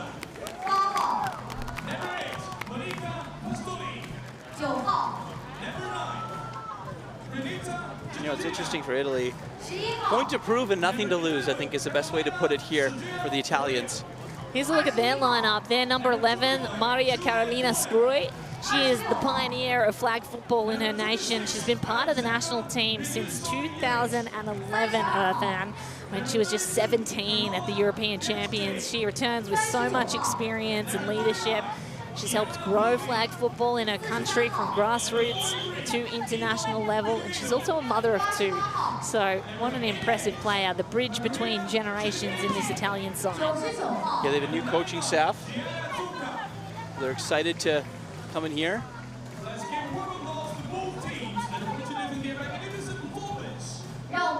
Tommaso Monardi, head coach.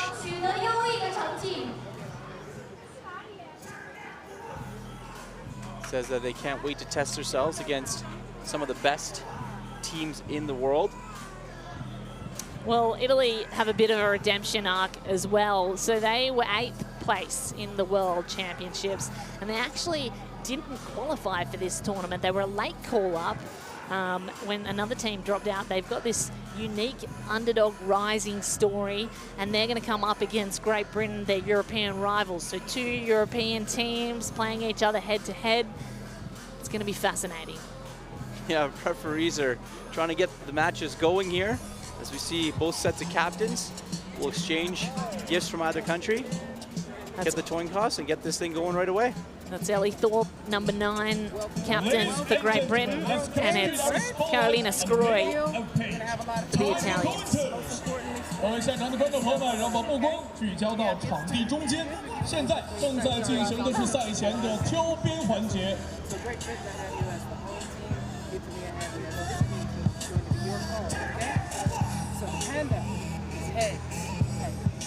World game signal, tails. What would you like?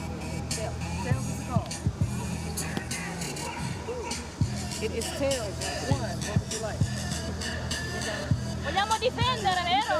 Yes, defense. I want the ball. Where do you want to start? Start on that swap for me. Swap for me. So the Italians win the toss. Great Britain has elected to receive. Shake up.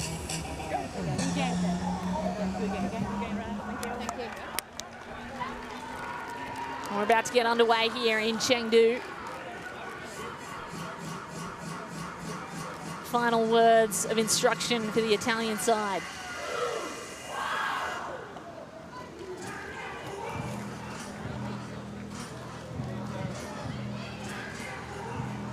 So the defense of Italy is going to take the field first. This is the moment. Come on. GB on focus.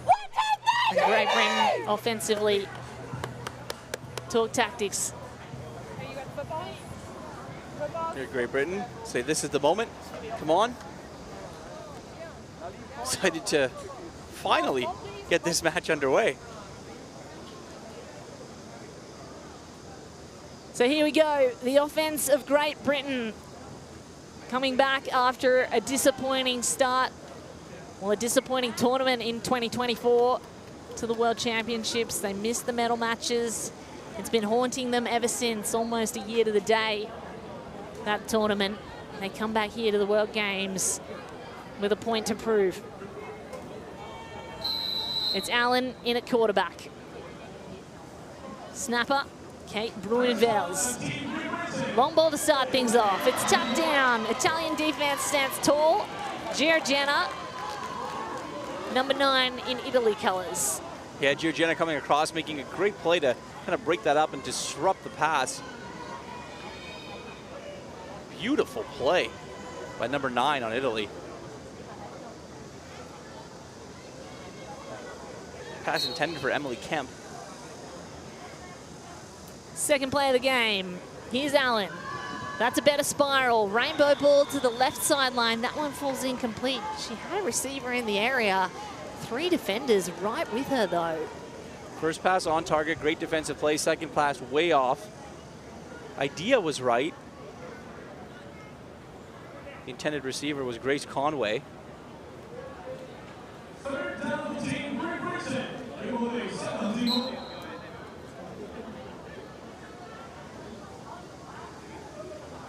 Third down for Great Britain on their first offensive drive of these World Games. There's a completion, finally. There's yards after catch. No flag pulled yet. She continues the run, stops short of that first down marker. And we've seen this before. If you're just joining us, stopping short of halfway effectively gets you an extra down, fan. You can stop there and you only need a yard to get the fresh set of downs. So instead of 4 downs, you kind of have 5. Just a smart veteran play. Tight formation. Allen, loses the ball.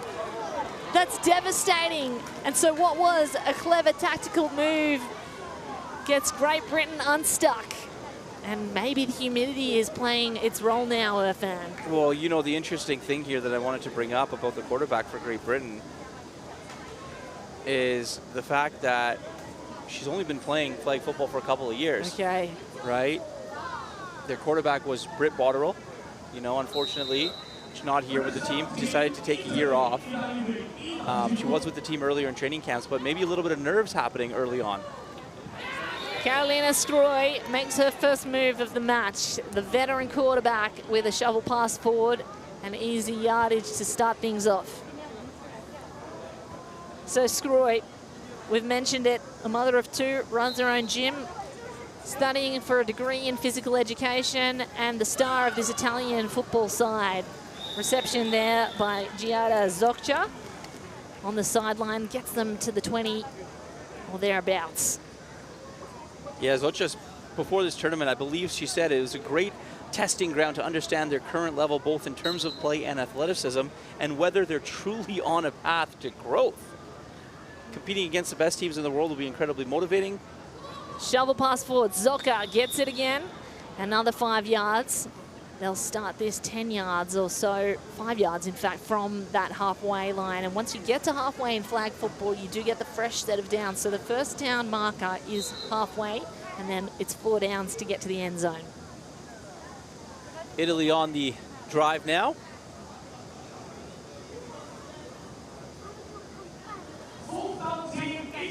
Screwy has to backpedal, wobbling ball, and that one somehow worked out. Alice Firmiani grabs it and gets the first down marker. Hey, both teams with a little bit of a cautious approach to the start on this one, Kate. You know, haven't seen Italy really go after it early. Saw Great Britain did a couple times. Unfortunately, weren't able to come up with the results there, but very conservative effort here the first few minutes into this game. Screw surveys the scene. Rush coming fast. That's a beautiful spiral. Gets it to Alice Fimiani on the sideline. She gets out of bounds, and they'll move the sticks. Another important play, just move the sticks, right? You don't need to go for home runs every single play. You don't need to make the big play if it's not there. Being able to get the ball forward up the field is a goal and a win in itself. Getting in rhythm now, the Italians. Second down. Drop back by Scroy. Pass is good. Turns downfield, Zocca, and gets stopped at the 10-yard line. 4, 5. There's a look at Phoebe Schechter, the NFL flag global ambassador, and just telling her team 2 big steps. 2 big steps down low, grab that flag and stop them.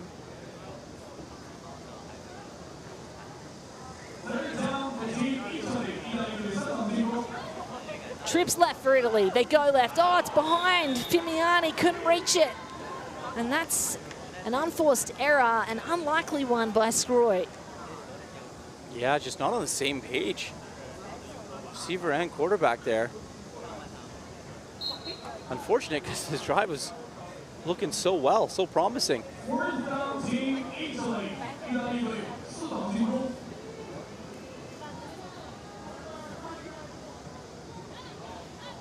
Scroy had Fimiani at double quarterback, instead goes deep, and Italy find the end zone first.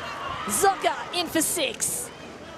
Great route by Zocca, up and around and down. She has some contact near the end of the play, but she was able to hang on to the football, just straight up the middle, little slant to the right. Yeah, she took a shot right at the end of that play. Yeah. But able to hold on to the football and effectively earn those 6 points for Italy. So Zocca, one of the players that played in the 2022 World Games in Birmingham.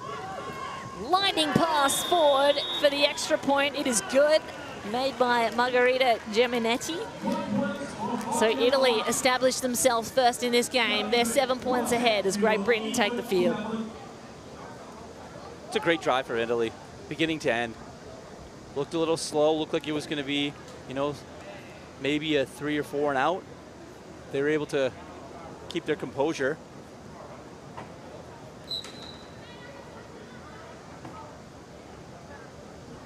So Jessica Allen, 2 years experience in flag football on debut for Great Britain.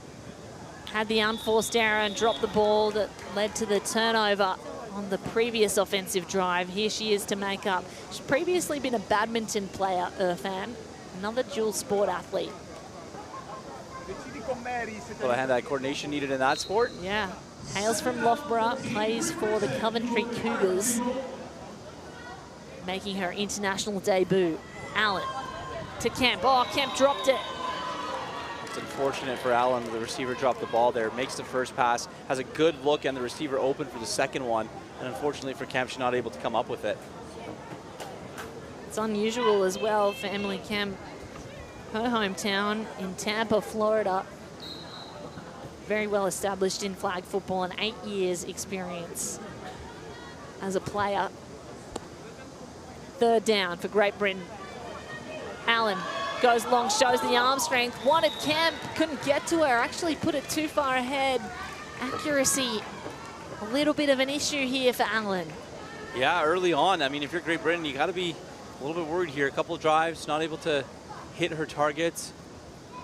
Again, I honestly think there's 2 things that's going on. 1, a little bit of nerves, and 2, a little bit of fatigue. Well, just look at how the Italians have lined up. They are protecting the halfway mark. They have dropped right back. A fall-away press. Allen, a long way to go. It's a long ball to go there, and it's caught! Somehow, some way, Great Britain come down with it. It's Marta Matthews, the hero, and she's dropped at the 10. Marta Matthews just running up the center of the field. This was a goal ball all the way into that coverage that was really well covered. Bobbled it a little bit, kept her eyes on the ball. That hand-eye coordination, absolutely wonderful stuff from Marta Matthews. What a ball, what a catch. Quarterback under center now, trickery. Here they come at pace. Elliott makes the move downtown and takes it all the way to the house. And the hands go up. It's a touchdown for Great Britain. You know who that has to feel best for? That has to feel best for Jessica Allen, the quarterback on that play. It wasn't a throw, it was a little handoff, and a receiver or running back able to go and get it. Hannah Elliott around, makes one little nifty move, reaches out for the end zone. That has to feel good for Great Britain. Such reach, such range. Here they go for the extra point. It's batted away, but I think caught in time. Sorry, my apologies. Great Britain get there, right in the back of the end zone. Emily Kemp with the extra point. Good for Emily Kemp. Dropped one earlier. The one was overthrown to her on another try, but Jessica Allen keep going back to her and good things happen. Keep showing her that she has confidence in her. That's a great one-handed grab as well. Incredible. I actually lost sight of it on the way through. Looks like they're going to take a timeout here. I think that's going to be a cooling timeout.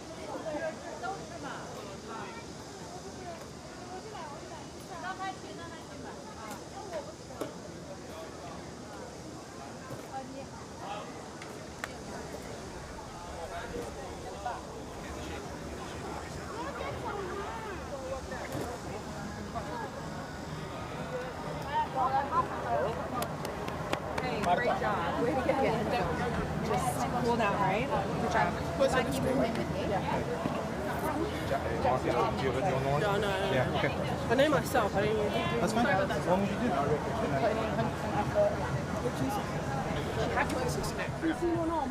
Drive era perfetto. Siamo tranquilli. Mi raccomando, per tutte, ragazzi, prendiamo l'esterno, perché è l'ultima cosa che possono fare adesso, sono sfilancetti fuori. Andiamo! Per il resto le state chiudendo benissimo, il lungo, tanta roba. Continuiamo così, ragazzi. Dai, ce l'avamo, era un drive perfetto, eh. Dai, catena 3. Vai Mary. 1, 2, 3, catena! Quella là. Sì, dovevamo giocare la galleggiata con Reni sale e tu scendi. So Italy back on offense. We're all tied up here in this first half. Italy plays Great Britain in the flag football. Oh, flag pulled late there. Occasionally, you don't see the flag get pulled. Maybe they get the shorts instead, but Germanetti makes her way down to the 15-yard line. Yeah, another thing we've seen with the Italy offense here is just really short, quick throws. You know, get those 5-6 yards, just kind of move the ball up the field, try to get to midfield, and it's kind of been the name of the game for them. They don't make the field 50 yards, they make it a lot shorter. Scroy to Germanetti once more. Extra 5 yards on the end of that, and they'll start this 2 yards out from halfway.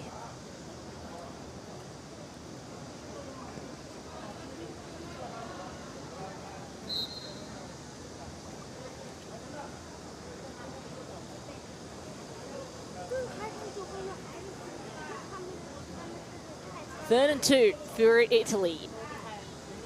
Scores level. Scroy in the face of the rush, got rid of the ball in time. Great decision. Short one to Monica Pastori. And she's dropped at the 20. Another fresh set of downs for Italy.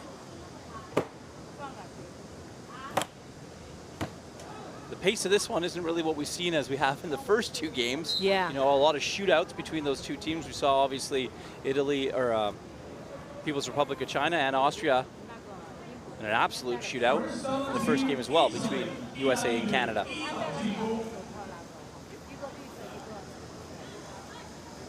Here's Scroy. Receivers went fast. Did they go early? No sign and no penalty flag. That's ruled a catch. And they're stopped at the 15. Interesting, because she dropped the ball right as the flag was being pulled out. She had control, I suppose. Yeah. It was very much on the edge. Here's Scroy once more. Moves left, goes left. Receiver, great hands. It's Zocca once more. Also plays as defensive back and a wide receiver. She's just got those sticky gloves that can work on either side of the ball. Fast feet as well. Zocca all over the place so far early in this first half.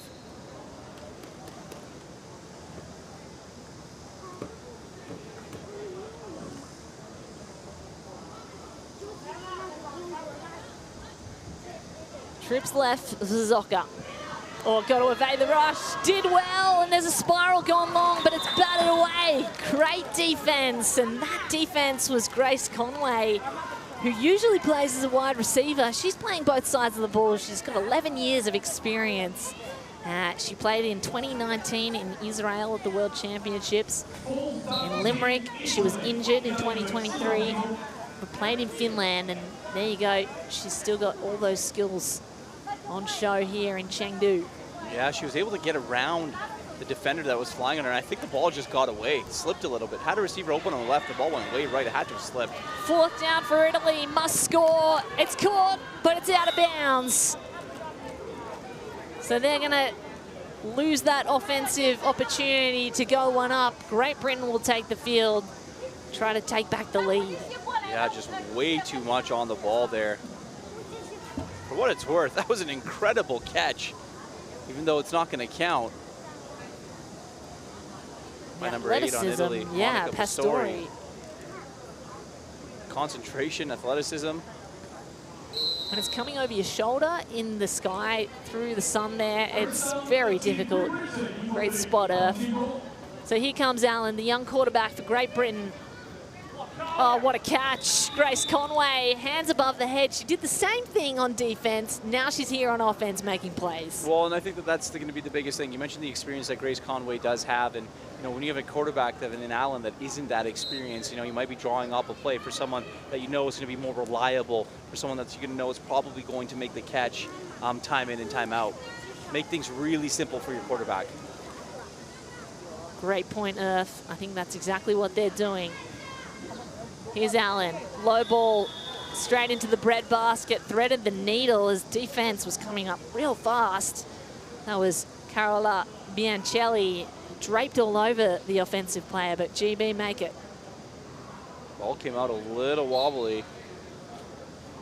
Can't all be spirals, but lucky they were able to make that completion there and move the sticks forward. So it's Phoebe Schechter at center.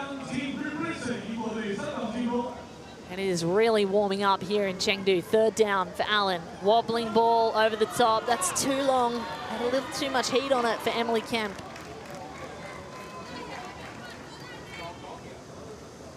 Yeah, Jessica Allen having a real tough go here in this first half, trying to complete the long ball.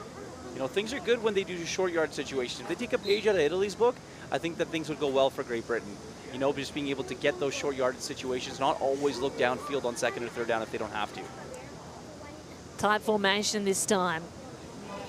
Here's Allen. The rush is coming. Gets over the top. Oh, nearly 1st down. A lot of contact. No flags on the play yet. Kemp looks disappointed because that's going to go incomplete, and Italy's offense will take the field. A lot of contact there, Earth. It was a lot of contact, but it also, I think Kemp just kind of lost the ball a little bit, maybe sensed that one of the defenders was coming across, took her eye off the ball for just a second and wasn't able to make the completion. Like I said, it's been a tough go for Great Britain. You know, it's one of those things where you look at the quarterback and you just try and get her some completions here. But it's unfortunate the receivers aren't able to make those completions for her. Scroy back in at quarterback. Short pass forward. Fimiani gets there. They'll take the flag and march up 5 yards.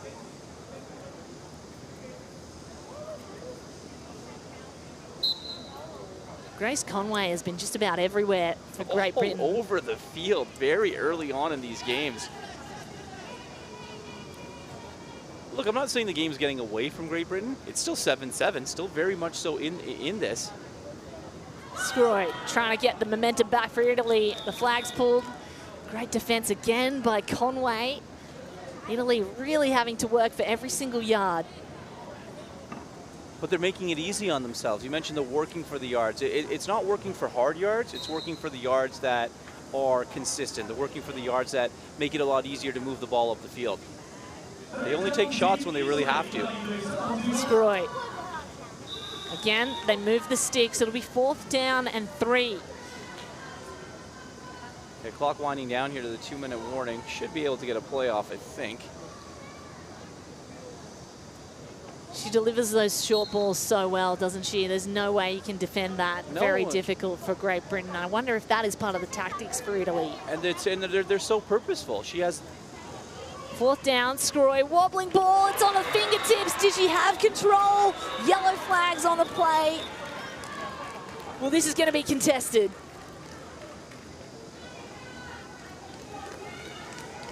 There's the penalty marker. You can see it was thrown just on the other side of the down. Oh, on the fingertips of Zoka. And look who's defending that. Conway. Conway's going to get the flag on that. Yeah. So Great Britain's going to, or Italy's going to end up getting the first down on that. But what I talked about with purposeful was she has the receivers opening up and square to her, running very short routes, and she's able just to fire the ball where no one else can go get it. Defenders finding it very hard to contest. So we get down to the 2-minute warning.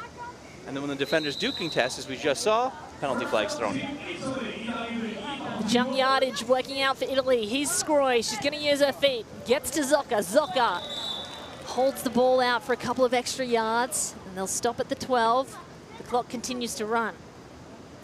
Under this 2-minute warning, if they get out of bounds, they're going to stop the clock. So there's a bit of tactics involved as we see that replay. Again, those short yardage plays, Earthman, they're really working out for the Italians. Well, and you know what? And you know what else that's doing? That's keeping the Great Britain defense on the field for a lot longer than it wants to be. And it is hot out there. Yep, it is very hot out there. Playing defense in this heat probably isn't very fun if you're Great Britain. So it's Matthews in at quarterback for Italy. Scroy. Getting my team sheets mixed up as Monica Pastori can't hold on to it. In fact, she did.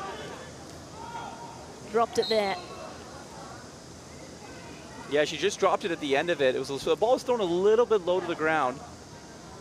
She almost had it for enough time, and one of the officials was motioning at the other official. Interested to hear what they had to say. Nevertheless, 3rd down here for Italy. Motion in the backfield. Maria Carolina Scroy finds her player. I really like that play call because it was a short yardage play call, but number 8 kind of set up a little bit of a screen in front of it for her to be able to get open. He went uncalled as well. Germanetti right there, and it's going to be 4th down.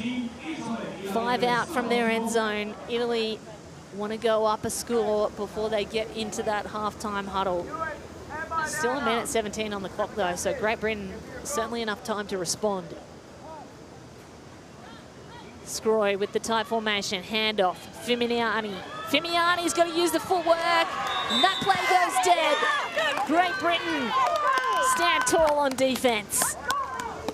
It's a great defensive play for Great Britain, but I'm not entirely sure I understand the offensive call there.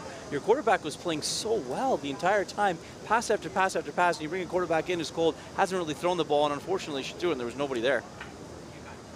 They're happy with that. Yeah, have to be happy with that. One of the veterans, Phoebe Schechter there, front of screen. 10 years experience in this game. 40 years total, 40 games total experience, across flag and tackle for Great Britain. As Great Britain take over on offense, and there's Schechter showing what she's got. She makes a move, snapping, catching, running. What can't she do? It's a nice little play for Jessica Allen as well, to be able to get that to Schechter and get some extra yards for her quarterback. Allen, long ball, beautiful, it's caught, and this time they've got room to move. Great Britain tiptoeing down the sideline, stopped at the 5. That's a fantastic throw from Allen for her to be able to get it to her receiver, and Marta Matthews, who breaks away free and able to get some extra yards. Purposeful throw, right on the money. I think she's figured out the grip now too, because the spirals are coming out really nicely. And earlier we saw her drop the ball. There's a lot of humidity around, the sweat on the hands obviously playing a role. But Allen getting into her groove now, the young quarterback.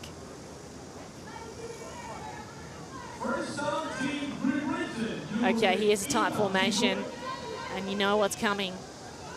Allen going to use the feet, shovel pass over the top, in fact, and it's caught by Emily Kemp. Brilliant touchdown, GB. Yeah, just an absolutely brilliant play.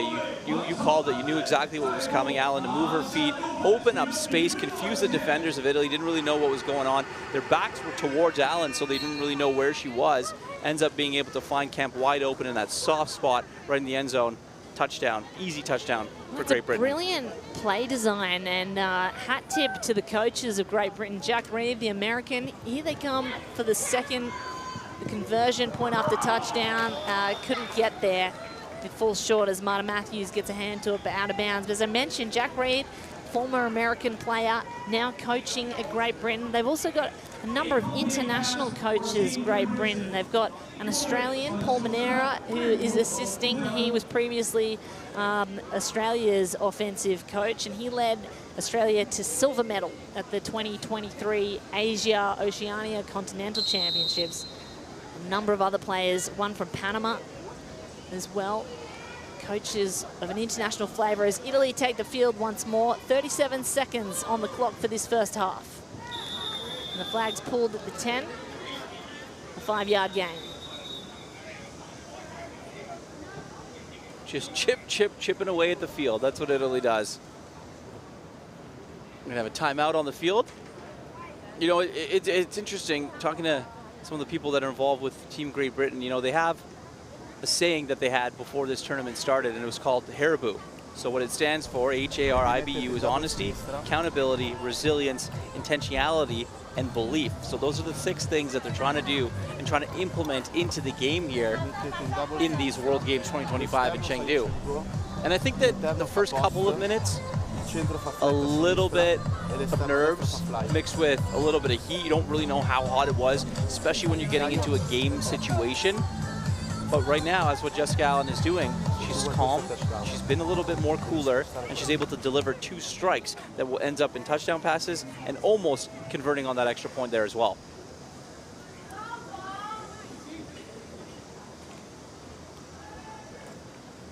So Maria Carolina Scroi, the pioneer of flag football in Italy. Can she get them back in this game before halftime? Huge ball downfield. That one goes begging just over the sideline. Slight inaccuracy, the downfall for Monica Pastori, who was right there with it. Yeah, the accuracy was just a miss. She had it. There's a couple of these that she's just let completely go, about 5-6 yards off to the sideline. You can see the disappointment there in the support staff and the coaching staff of Team Italy. They're going to consult the playbook as these plays really matter. 3rd down with 27 seconds left on the clock in this first half. Scroy steps to throw. Oh, that one really needed to be caught. Zocca, those two not on the same page there. I feel like Zocca turned the wrong way and could only get one hand to the ball. Not on the page for the first time in this game, right? Because usually she's right there. Yeah. That's been her #1 target, obviously, in this game, Zocca. You know, it's going to happen, and I really do think the heat's going to have something to do with this as well. It's certainly starting to play an impact. Oh, 3rd, 4th down, and that one goes begging again. Pastori can't reel it in. Great Britain putting the pressure on. Defensive clamps working out. Yeah, and I think Pastori just took her eye off the ball for a brief second. It hit her right in the hands. She had her eye off the ball. She saw some open space, maybe wanted to get it and go. Problem is he didn't get it, so he couldn't go. 2 GB players right in front of her, almost like she caught them out of the corner of her eye and lost the ball in the process. For a split second. So it's Allen gifted 20 seconds and a lead before the halftime sheds beckon. Here they go. A couple of plays left in this first half. Wobbling ball. Receiver goes up to get it. And what a catch by Marta Matthews. At the 20, it was almost end over end. It wasn't pretty, but it worked out.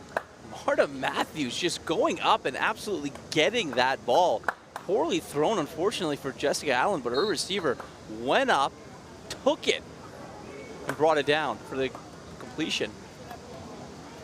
Allen finding her stride now. Rocket pass forward. That one's too hot to handle. It's dropped by Elliott, who usually does reel those in. Yeah, I think the pass came out a little bit wobbly and a little bit short. I think Allen's going to want that. Allen's going to want that one back. The two weren't on the same page yet either. Got to hand it to the Italian rushers. They are coming up so fast, and I think they're forcing that ball out a little earlier than Allen would like. She's standing a long way back. Allen in the face of the rush, over the top. Oh, it's picked off! Italy had it! Italy are going to return this. They dropped, the flag is pulled, but not before Renata Giorgena takes over for the offense, and Italy will have 3 seconds left in this half. Yeah, and unfortunately, Kate, you saw it coming for Team Great Britain. And I think the unfortunate part was, you know, Jessica Allen just needs to step into her throws a little bit more. I think she needs more time. I think she's, well, and that's the unfortunate part, right? The rush is coming very quickly and fast to getting right up in her face, and this is the cost of it. You know, sometimes maybe throwing it away isn't too bad, not forcing the play, but Italy's going to have 3 seconds to work here. Scroy has an arm that can work with that. Double quarterback move. Oh no, that's not worked out, and 3 seconds just go begging as that ball goes to the dirt. Half time now. Italy can't convert, so GB must be breathing a sigh of relief.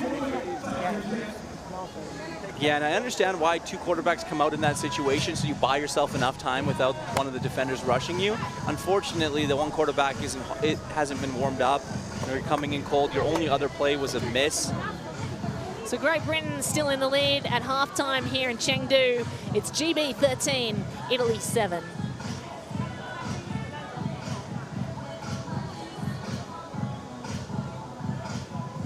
Well, it's been a really tightly contested match, Irfan. Both sides with their opportunities, and defense standing tall on both sides as well. Let's take a look at some of the best moments of this first half.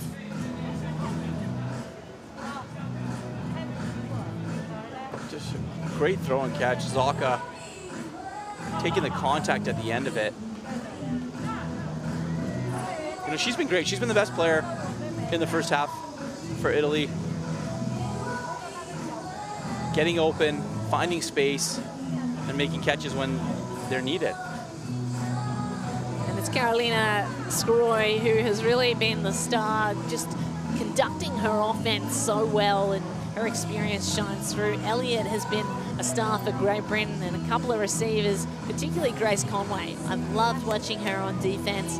She's there on offense as well. Allen finding her stride through that second half of the second half, helped along by some great catches, and Kemp there. You mentioned Grace Conway's name. We've had to say her name so much because Great Britain has been on defense so much in the first half. So you can bet they're going to want to change that. They're going to want to hope that Jessica Allen can shake off that interception late in that first half and be able to come back. Honestly, the game plan kind of has to be take a little bit from Italy's look of the way that they move about the offense. Take a look at the statistics here. And still a very tightly contested match. All these matches so far in the flag football have been so close. Just the one extra touchdown for Great Britain. Everything else, you cannot split them. No safeties or defensive plays yet. One interception. But overall, this game has so much left in it.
Listen to play close too, because you know it makes a difference if you're in triangle. You've got to be in the right spot. Yeah? Okay, let's go. Just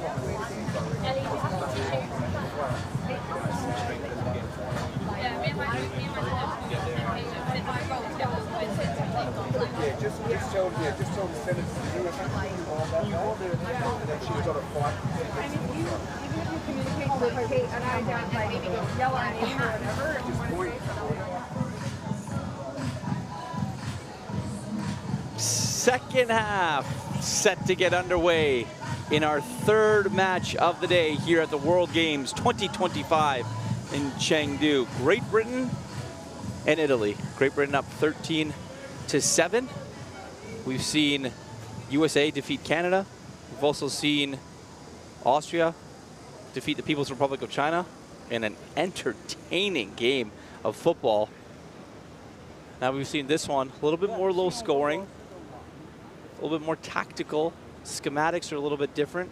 Italy moving the ball up the field. Short and quick. Meanwhile, Great Britain trying to get back into the swing of things offensively. So it's the offensive Italy to take the ball first in this second half. GB with outstanding defense so far in this match. Maria Carolina Scroi, the name synonymous with flag football in Italy, to take the driver's seat. First ball incomplete, went to the hands of Zocca. She just couldn't hold on. Did you see what defender was right there? That was Conway, right? Team Great Britain, their best defender. Obviously does it on the offensive end as well, but when she's on the field, the receivers have to be aware of where she is every single time. She's got a background as a netball player, Conway, and she was part of that 2024 Lati World Championship side. She has the chip on her shoulder from that early exit from the tournament, as we see another couple of yards gained with a short reception by Giorgiana.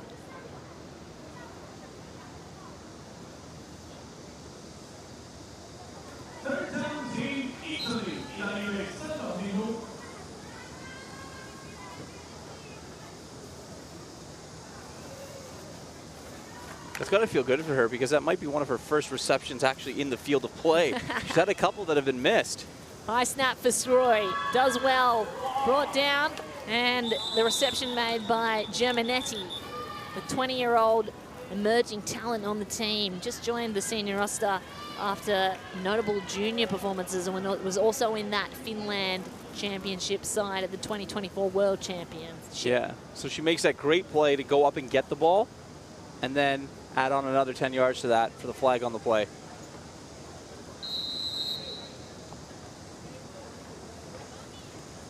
So the Italians being gifted some yardage here early in the second half. Yeah, defensive penalty, an error by GB. That gets the Italians the first down. They weren't moving very fast, so this is really helpful. As Scroi gets a fresh set of downs. The heat turns up in Chengdu. Hottest action is on the field, and in the air, that ball has gone to the skies and found a receiver just in time. What a play by Italy. Monica Pastori, watch this move, out and across. Oh, what a catch. How about keeping that toe in?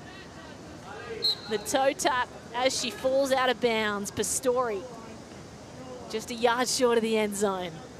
The replays make that catch look even greater as she's able to have her concentration, go get the ball, and keep that foot in bounds. Beautiful throw and catch by Italy on that play. Great motion in this play. They're going to go short, shovel pass forward, and it's caught. There's the touchdown, and there's Zocca. Finally finds herself in the end zone for a score. Yeah, when it was that close to the end zone, you knew it had to be just one person. Number 99 for Italy. Bobbled it a little bit, was able to come down with it. Very short yardage play, and it was Zocca all the way. That's her second touchdown. She scored the first in the first half. She's such a powerful weapon for Italy. And the ability of a quarterback to get under center and do that kind of move, as we watch the extra point after touchdown land incomplete. Fimiani unable to reel it in, but the ability to do those under center plays and have a shovel pass forward really gives your team another look, and those short yardage positions, very valuable. Well, Italy's proving to be the best short yardage team so far with the way they're able to go and carve up any sort of area on the field, whether it's 2, 4, 6, 8, 10 yards. they're making really life miserable on the defensive end for Great Britain.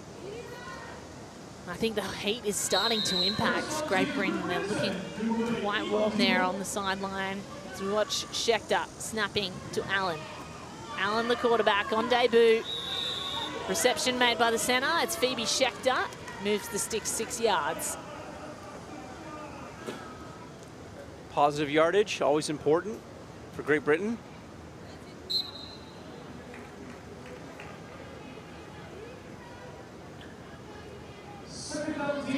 Allen now moves under center. A difficult move for a new quarterback. Fakes the handoff, goes over the top instead. Marta is there, it's Marta Matthews. Tries the hip twizzle, didn't get around the defender, but they'll be stopped short 2 yards from the first down marker. It's a nice little play call. Allen's able to just get outside, make a little drop pass over the top to her, one of the receivers that's proven to go out and be able to get the ball. Reliable, consistent. Marta. Third down for Great Britain. Allen has to throw, gets rid of it. Schechter is there, and Schechter makes the catch. First down, Great Britain. That's a huge play for Great Britain. Be able to make that throw. Jessica Allen under pressure as well. The defender coming right up against her. She makes that play to Schechter, who makes no mistake in catching that ball. So you can see sticks move, first down.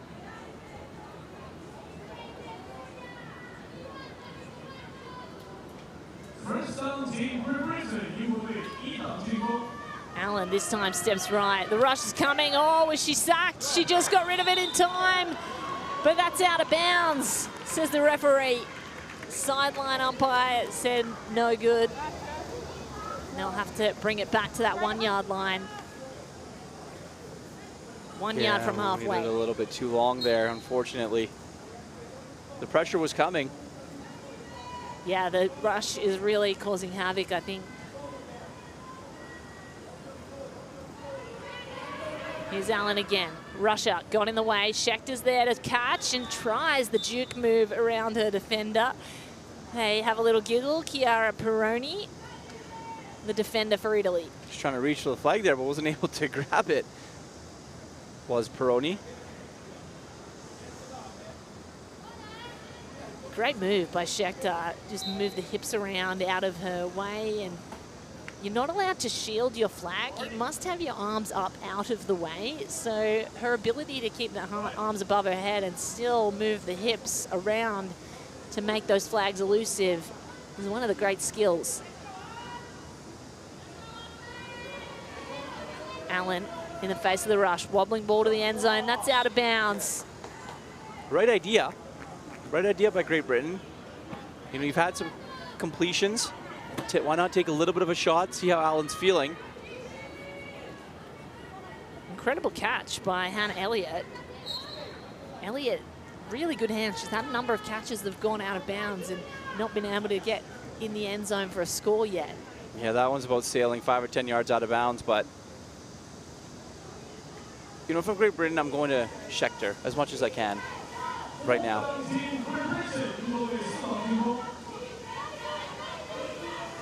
Allen, a long way to go. Fourth down. She wants it all. Goes to the skies, but it's batted away by the defense. Hannah Elliott was there. She just couldn't hold on. Yeah, Marta was able to almost come down with the ball there. Elliott was in the back of the end zone, and Marta, I think, was the intended target. And just not able to come down with it. You saw her make one of those beautiful catches early in the game. Got her fingertips on it. Unfortunately, this one was a little bit more overthrown. And you're going to see Italy take over now. First down for Italy. Quick ball to the side. That one's gone incomplete as Zocca just couldn't get her body around in time. Yeah, Zocca's proven that she's been the favorite target so far in this game. She's been busy. She's been all over the field early on. She's the snapper. She's playing at center currently. Sroy under center. Makes a throw to Radislajevic. She moves out of bounds at the 15. Yeah, Radislajevic making the first catch of the game, making her presence felt.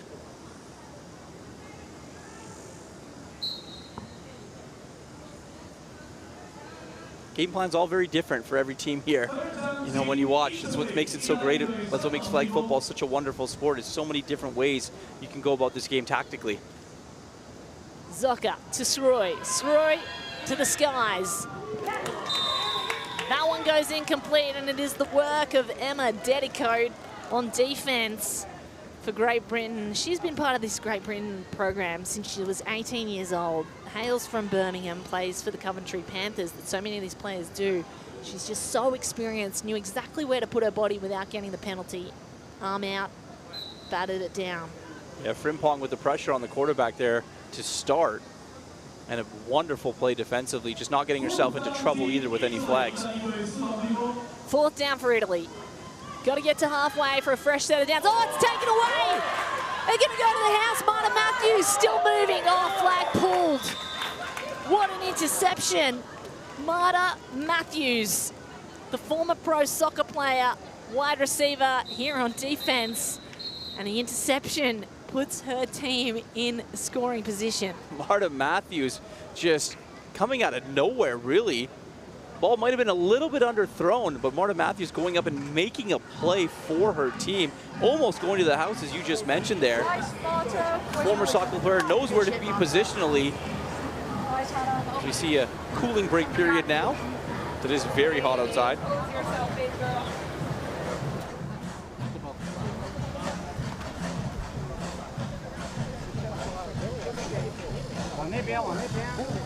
Se continua a correre, fatevi sfondare. Se no splay.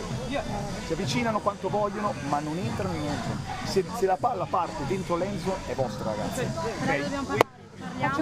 Parliamo.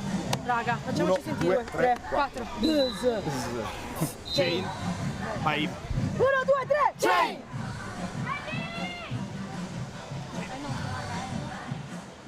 Italy getting right out, back onto the field. Gonna have to play defense here, as Great Britain has an opportunity.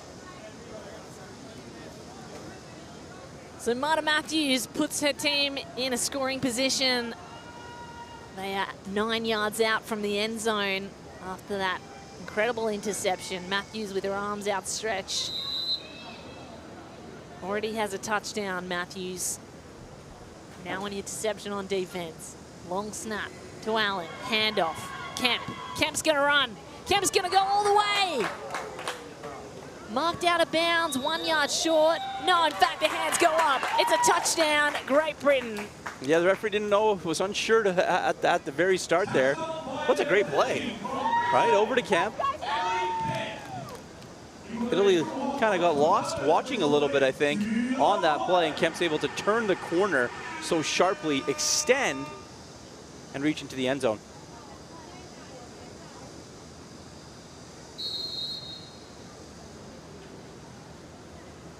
Beautiful, like a ballerina.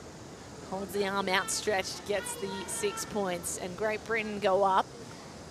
An opportunity now to double down with an extra point after touchdown. Trips right, tight formation. They're going to split in the end zone. Allen has room to move. The rush is coming, had to get rid of it, got rid of it, but couldn't get to Laura Carter. Just a little too hot to handle, and the defense of Italy makes an important stop. Yeah, Lauren Carter just not able to come up with the ball there. I like the way that Allen kind of got away from the pressure a little bit. Didn't just stay there and take the sack. Was able to move and evade. And unfortunately for Lauren Carter, she wasn't able to come down with it.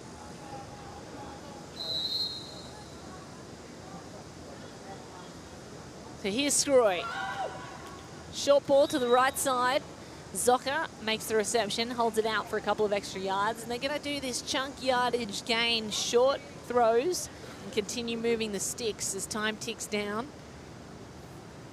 They are chasing the game, but they've been right with Great Britain this entire match.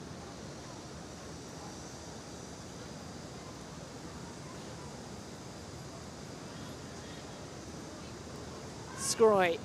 Rush coming fast. Abby Snelson got right up in her face, and Snelson forced that interception. 24-year-old out of Warwickshire. Another Coventry Panthers player.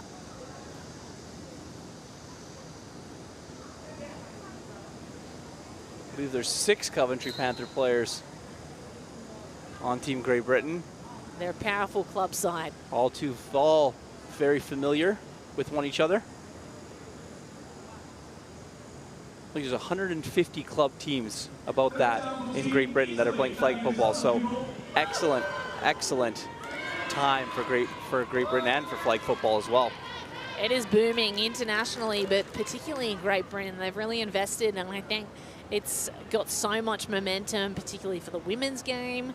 Already the NFL plays games there, and you know, American football is booming, but this is an opportunity for women to play that American football, and certainly it's been taken up with gusto across the country. You can see the results of it.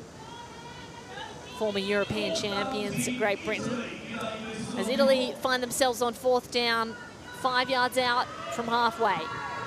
Ball away, but it goes out of bounds, and so Great Britain will take over on offense. Yeah, it's not a good drive for Italy, you know, in the late stages of this second half. Quarterback strong, not liking the way of her play. You can see it on her face, you know, probably disappointed with herself. Didn't make the throws that she wanted to make. Don't understand fully Italian, but all I heard was next drive. So next drive mentality, you know, try and shake this one off. By the end of the tournament, you'll be translating. They'll be fluent in a lot of languages. Yeah. 19-13 now, so the game is still very much in the grabs. Let's see what Jessica Allen and Great Britain have in store.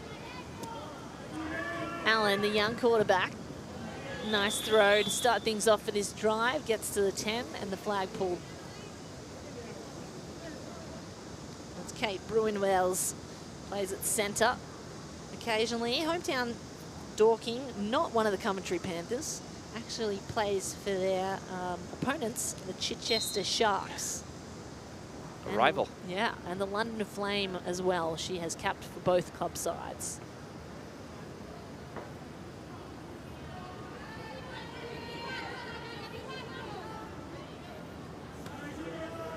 Good snap. Allen has plenty of time to get rid of it. Oh, wow, what a catch! Kemp! She's there, she's home, and Kemp gets another touchdown. That's her second. She's had a point after touchdown. She is everywhere today. Beautiful throw from Allen.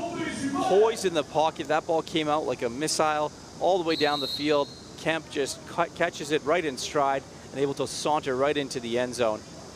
Beautiful play, beautiful throw, beautiful catch. Here's the point after touchdown, opportunity to double down, and it's straight back to Kemp. Who else? Defenders draped all over her, but it's no problem as Allen threads the needle and grabs that extra point. At 26-13 now, doubling up on their lead. Kemp being able to go right in those soft spots where nobody really wants to go. Defenders all around her, and that tight throw in a very tight window from Jessica Allen is getting impressive now. So impressive. She's really found her rhythm, I think, in this second half. Maybe got used to the heat. Starting to get in her flow. Shuffle pass forward for Italy. Short reception, yards from Zocca. They're stopped at the 10.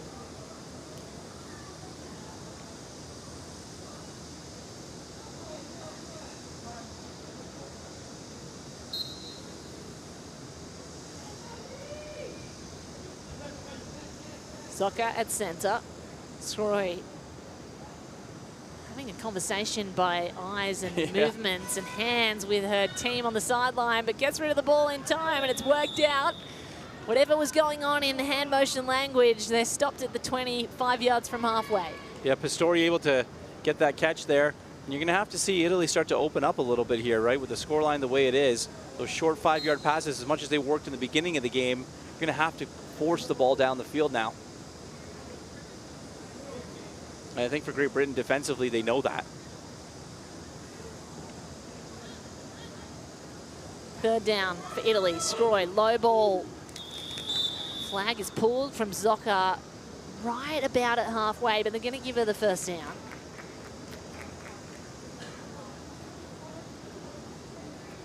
Yeah, these are big plays for Italy. The unfortunate part is his time working against them. 5-6 yards up the field isn't really going to do it if you're not able to score. A minute left till a 2-minute warning here, and you're down 13. Have to see them taking a shot here. First down, Italy. And Scroy delivers a beautiful ball to her receiver, Monica Pastori. A short yardage gain, despite all the work. I feel like she's dropping back a long way and has to recover all that ground. Yeah, she's dropping back 6 or 7 yards and only getting 3-yard gains. Yeah. And that's credit to the Great Britain rush. They're coming really fast. And that one celebrated by Russia Frimpong. Jochebed Frimpong, 20 years old. These are her first Great Britain caps. She's on debut and making her presence felt. Absolutely. You see her arm raised and she's going to go rush the quarterback. It just made it miserable there. Obstructing the view, making the throw a little bit lower. Great defense by Great Britain.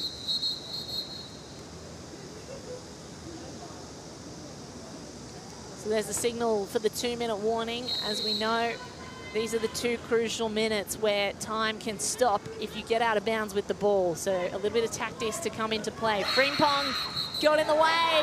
Frimpong celebrates. That's a sack for the Great Britain defense.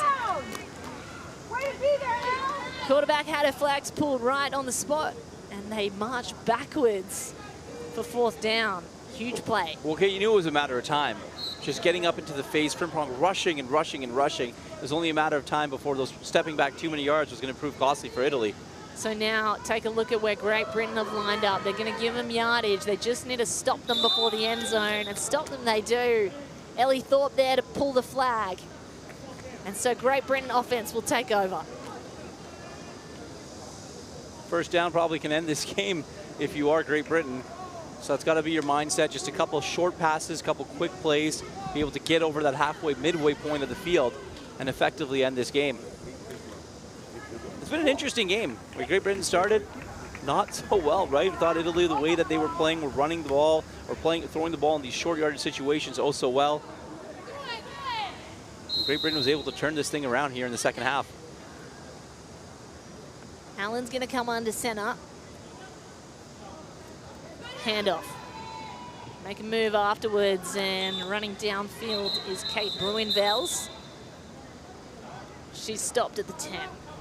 And of course, Italy want to take a timeout to stop the clock. That's clever. So that stops it at 1:18. Italy would love to get their offense back on the field after this drive. Yeah, it's a smart call to take your timeout now. I think if you're Jack Reed, it's a very simple play here. If you're Great Britain. Un rischio di prenderci un touch, tanto non ci cambia cazzo. Ok. Ma se la lanciano abbiamo uno shot di prenderla. Ok. Quindi esatto. Corrono perché siamo morbidi. Adesso ci mettiamo a 5-4 yard. And I think if you're Italy, try and take away the middle of the field. Right? You got to force them to try and throw the ball. In shotgun torniamo tutte indietro sulle 7. Ok, ragazzi. 1, 2, 3, 10. The word I picked up there, my Italian not so good fan, but shotgun, referring to how the quarterback is going to set up. Allen likes to be in shotgun. She's going to come under center now. So that obviously changes how the defense of Italy are going to react. Handoff once more. Fake handoff, in fact. She goes to the air. That's a beautiful ball. Oh, wow. Laura Carter. What a catch. She's dropped at the 10, but that's a huge play for Great Britain. That is a wonderful play call from Jack Reed and the Great Britain offense here, as they're able to go, fake the pass, fake the handoff, confused everybody, especially those on the Italian side. But like I said, they want to take away the middle of the field, and that should be a plan. The middle of the field was wide open on that fake handoff. Lauren Carter made no mistake on that catch. That's a big play. The first down in the 2-minute warning. And now they have 4 downs to get into the end zone and really seal the deal on this match. They want it all in one, and they've got it. And it's who else but Emily Kemp, a hat trick of touchdowns. Oh, and it looks like it might be called incomplete. It's going to be incomplete. I think it's a little bit too far out of the back of the end zone there. There you go. She went too far. Wow, we were all celebrating, including the Great Britain sideline. This ball, a wobbly one. Yeah, on replay, she is a step out of bounds. just floated too far in the air. So Great Britain, second down. They'd love to have that one back. Maybe they can play it back. They want to try. Oh, it's picked off. Italy had it and lost it. Georgiana had it, and Phoebe Schechter was there just to ensure that she couldn't bring it down. You're going to call that pass incomplete, I think. Watch this. Georgiana had it, Phoebe Schechter had it. In the end, the ground had it, and it's third down for Great Britain. Minute to go.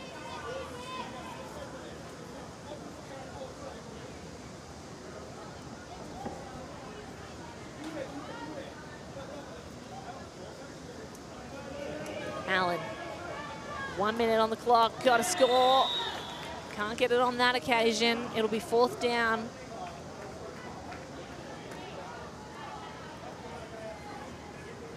One more chance to score. Allen now having a quick word with her head coach. She comes back into the huddle here quickly.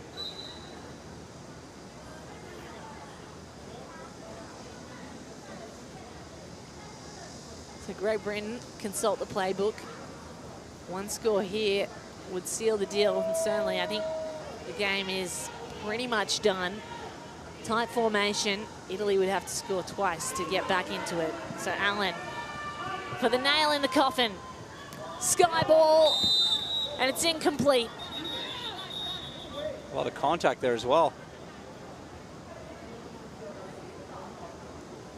Referees are having a conversation as we look at this replay. Long ball just too long to land within the end zone. That's a great defensive play, actually. It's 43 for Italy, able to knock the ball out of the back of the end zone.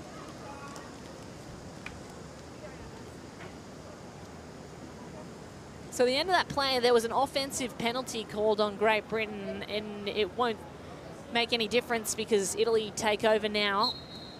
It's first down, Italy, 49 seconds left, and the game really got away from them in this second half. Big mountain to climb, that won't do it. Gone out of bounds, but it will stop the clock.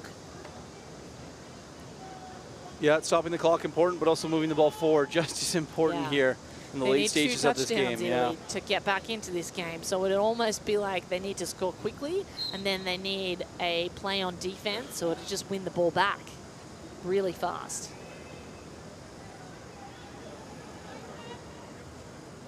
Motion in the backfield, trips left, they go left. That's the player moving. Fimiani on the sideline stops the clock at the 12.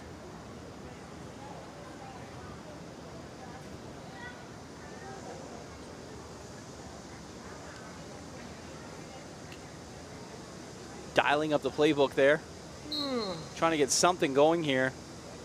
Might be a tall order. I think you and I can both agree it probably is a tall order here for Italy. Stranger things have happened, yes. Fan. Here's Troy. Rush coming, got rid of it in time. Beautiful. First down for Italy through Germanetti, the wide receiver, the 20-year-old emerging talent.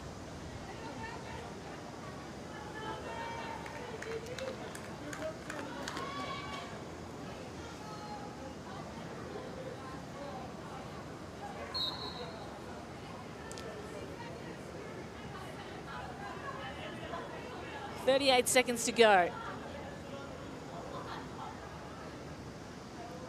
Points in games may become important later in the pool matches when places are decided. That one goes incomplete. It'll still be second down at the 20 for Italy. So they really do want to score if they can, Irfan. Well, at least try to, or at least try to get to the end zone. 35 seconds, plenty of time. You have to take a shot here in one of these next two plays.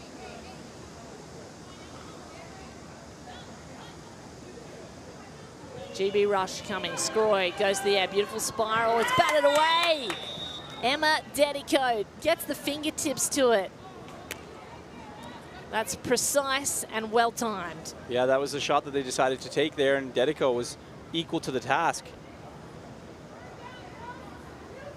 It was a great ball, actually. Yeah, it was beautiful, wasn't it? Yeah, she had the receiver, she had the play. It's just a great defensive play by Great Britain with 30 seconds to go in the game.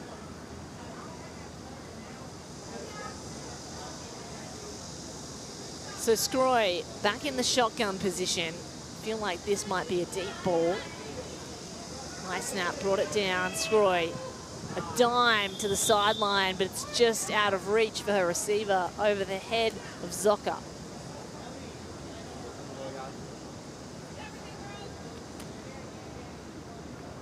Yeah, the clock just stopping with every single incompletion here. Fourth down coming up. Big fourth Italy. down. You'd think their final offensive play of the game. Want to bring something special out. That might not do it. Fimiani wanted to use the yards after catch, but there was just too far to go. And Great Britain, their defense well trained in that situation. So they take over on offense, Great Britain. With 22 seconds left on the clock, QB Jessica Allen is gonna put her first win in the bag as Great Britain's quarterback. It's victory formation for GB. So you can take a knee, which will continue to run the clock, but it is effectively for giving a down, giving away a down. And teams often choose to do this in American football, and you're able to do it in flag as well. Victory formation. Exactly. So that does it. Team Great Britain get their first win on the board, and it is Jessica Allen on debut at quarterback who shines. Difficult first half. Second half, she came back. Momentum was all on the way of Great Britain, and they're able to get over their European rivals, Italy, and take a win into their next pool match. And one of the greatest things here about flag football is that someone can start to play the sport just a couple of years ago, as did Jessica Allen, and be able to go in an international event, compete, and earn her first win just a couple of years later. Brilliant story. Great for Great Britain to be able to go out and get its first win here at the World Games 2022 in Chengdu. So Great Britain one step closer to avenging their loss in the 2024 World Championships. It is Great Britain 26, the winners, against Italy 13.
So there's a look at the highlights from this match between Great Britain and Italy, the European rivals going head-to-head in the Chengdu World Games. And you can see the total points in the end, Great Britain able to get over their rivals.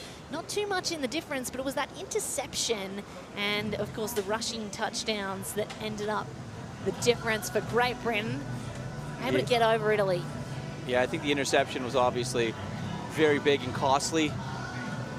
But in the end, you know, Great Britain able to put together a very interesting second half. So here's a look at how the standings are in Group B after that first match. Great Britain getting the win and 2 points. Of course, our next match will be Japan v Mexico. We're yet to see where they stand. But as of that match, the next match coming up, every single team will have played. So we'll have a better idea of how all the nations line up.